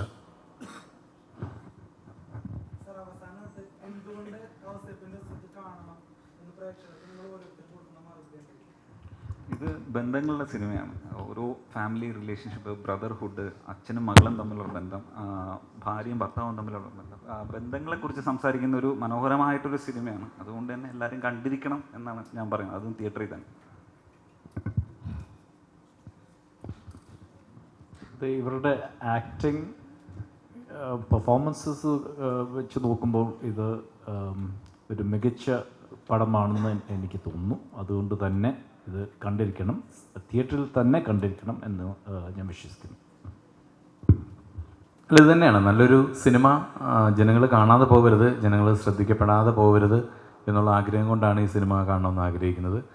പിന്നുള്ളൊരാഗ്രഹം എന്ന് പറഞ്ഞു കഴിഞ്ഞാൽ ഈ മെഗൂർ എന്ന് പറഞ്ഞൊരു ഫിലിം കമ്പനി എന്ന് പറഞ്ഞു കഴിഞ്ഞാൽ അവർ കുറേ സ്വപ്നങ്ങളുമായിട്ട് നല്ല നല്ല സിനിമകൾ മലയാള സിനിമയ്ക്ക് കൊടുക്കണം എന്നുള്ളൊരാഗ്രഹവുമായിട്ട് വന്നിട്ടുള്ള ഒരു നല്ല പ്രൊഡക്ഷൻ കമ്പനിയാണ്. അപ്പോൾ ഈ ഒരു സിനിമയ്ക്ക് നമ്മൾ മലയാളികൾ കൊടുക്കുന്ന ഒരു സ്വീകാര്യതയായിരിക്കും അവർ മുമ്പ് ചോദിച്ച പോലെ ഫ്യൂച്ചറിൽ അവർക്ക് നല്ല നല്ല സിനിമകൾ ചെയ്യാനുള്ളൊരു ധൈര്യം കൊടുക്കുക. അതുകൊണ്ട് എല്ലാവരും തിയേറ്ററിൽ പോയി കാണണമെന്ന് ഞാനും പേഴ്സണലി ആഗ്രഹിക്കുന്നു. Thank you. ഈ സിനിമ നല്ല സിനിമയാണെന്ന് ഞാൻ വിശ്വസിക്കുന്നു. നല്ല പ്രകടനങ്ങളുണ്ട്, നല്ല പ്ലോട്ടാണ്. അതുകൊണ്ട് തന്നെ നിങ്ങൾ തിയേറ്ററിൽ തന്നെ സിനിമ കാണണമെന്ന് ഞാൻ റെക്കമെൻഡ് ചെയ്യുന്നു. ശരത്ത് പറഞ്ഞ പോലെ ഒരുപാട് ഫാമിലി ഇമോഷൻസ് പറയുന്ന സിനിമയാണ്. ഇപ്പോൾ ചേട്ടനും അനിയന്മാരും അച്ഛനും മക്കളും ഒക്കെ ഒരുപാട് ഇമോഷൻസ് പറയുന്ന സിനിമയാണ്. അപ്പോൾ എനിക്ക് തോന്നുന്നു നമ്മൾ ഒരുപാട് ഇപ്പോൾ താങ്കൾ പറഞ്ഞ ഒരുപാട് വയലൻസ് സിനിമ അല്ലെങ്കിൽ ഭയങ്കര ലൗഡ് സിനിമകൾ കാണുന്നതിനിടയ്ക്ക് ഒരു സ്ലോ പേസ്ഡ് ഒരു ഇമോഷൻസ് പിടിച്ചു പോകുന്ന സിനിമയാണ് ഔസേപ്പിൻ ഒസിയത്ത്. അപ്പോൾ ഡെഫിനറ്റ് ഡിഫറെൻറ്റ് എക്സ്പീരിയൻസ് ആയിരിക്കും. എല്ലാവരും കാണാൻ ശ്രമിക്കുക. പിന്നെ മൈഗോ ഫിലിംസ് എഡിയുടെ ആദ്യ സിനിമയാണ്. ഒരുപാട് പ്രൊഡ്യൂസറും നമ്മൾ വർക്ക് ചെയ്യുന്നതാണ്. പുള്ളി ഒരു ഭയങ്കര ഡിഫറെൻറ്റ് പ്രൊഡ്യൂസറാണ്, ഭയങ്കര ജെന്യൂൻ ആയിട്ടുള്ള ആളാണ്. ശരത്തിൻ്റെ ആദ്യ സിനിമയാണ്, റൈറ്റർ ഫസലിൻ്റെ ആദ്യ സിനിമയാണ്. അപ്പോൾ എല്ലാം കൊണ്ട് അവർക്ക് എല്ലാവരും ഒരുപാട് ഫ്യൂച്ചറിലുള്ള ആൾക്കാരാണ്. ഗംഭീരം പെർഫോമൻസ് ആണ്. പോലത്തെ ഒരു ഷാൻ ചേട്ടനും കുട്ടേട്ടനൊക്കെ എൻ്റെയും ഒരു മികച്ച പ്രകടനം എന്നല്ല പറയുന്നത്, ഞാനും പറയുന്നുണ്ട്. അപ്പോൾ അതുകൊണ്ട് ഒരു തിരിച്ചുവരവാണ് ഡെഫിനറ്റ്ലി. ഞാൻ കുറേ കാലം കൊണ്ട് എടുത്ത എഫേർട്ടൊക്കെ തിരിച്ചു വന്നുകൊണ്ടെങ്കിൽ ചെറിയ ക്യാരക്ടറാണെങ്കിൽ പോലും പഠനം ബെറ്റർ ചെയ്തിട്ടുണ്ട്. അപ്പോൾ എനിക്ക് വേണ്ടിയും സിനിമ കാണുക, സപ്പോർട്ട് ചെയ്യുക. ഒരു ഫാമിലി മൂവിയാണ് ഡെഫിനറ്റ്ലി. എല്ലാവർക്കും ഫാമിലിയിട്ടിരുന്ന് പീസ്ഫുള്ളായി കാണാൻ പറ്റിയ സിനിമയാണ്. കണ്ട് സപ്പോർട്ട് ചെയ്യുക. Thank you. പിന്നെ ഇങ്ങനെ ഒരു സിനിമ ചെയ്യാനായിട്ട് സപ്പോർട്ട് എഡിയെ പോലെ ഒരു പ്രൊഡ്യൂസർ ഇല്ലായിരുന്നു എന്നുണ്ടെങ്കിൽ ഒരിക്കലും ഇതുപോലത്തെ ഒരു ഫിലിം ഉണ്ടാകത്തില്ലായിരുന്നു. അതുപോലെ തന്നെ എബ്രാഹിം ചെറിയാനിൻ്റെ ക്രിയേറ്റീവ് പ്രൊഡ്യൂസറാണ്. പുള്ളിയുടെയും ഇൻപുട്ടും പുള്ളിയുടെ ഹെൽപ്പും ഒരുപാട് ഹെൽപ്പ് ചെയ്തിട്ടുണ്ട് ഈ സിനിമ. പിന്നെ ഇതിനകത്ത് വേറൊരു കാര്യം പറയുകയാണെങ്കിൽ ഈ ഔസേപ്പിൻ്റെ കുടുംബത്തിൻ്റെ ഒരു പെർട്ടിക്കുലർ ടൈമിലെ കഥയാണ് ഈ ഔസേപ്പിൻ്റെ ഒസിയത്ത് എന്ന് പറയുന്നത്. എനിക്ക് ഇവരുടെ അതിന് മുന്നുള്ള അവരുടെ ജീവിതം മാത്രമാണ് എനിക്ക് ഇവരുടെ അടുത്ത് പറഞ്ഞു കൊടുക്കേണ്ടി വന്നിട്ടുള്ളത്. പിന്നെ അവർ ഔസേപ്പായിട്ടും മൈക്കിളായിട്ടും ജോർജായിട്ടും ഒക്കെ ഇതിനകത്ത് ജീവിക്കുകയാണ്. അത്രയ്ക്ക് ഒരു റിയലിസ്റ്റിക് ആയിട്ട് തന്നെ അവർ അതിനകത്ത് ജീവിക്കുകയായിരുന്നു. ഇപ്പോൾ എടുത്തു പറയേണ്ട ഒരു സാധനം അത്.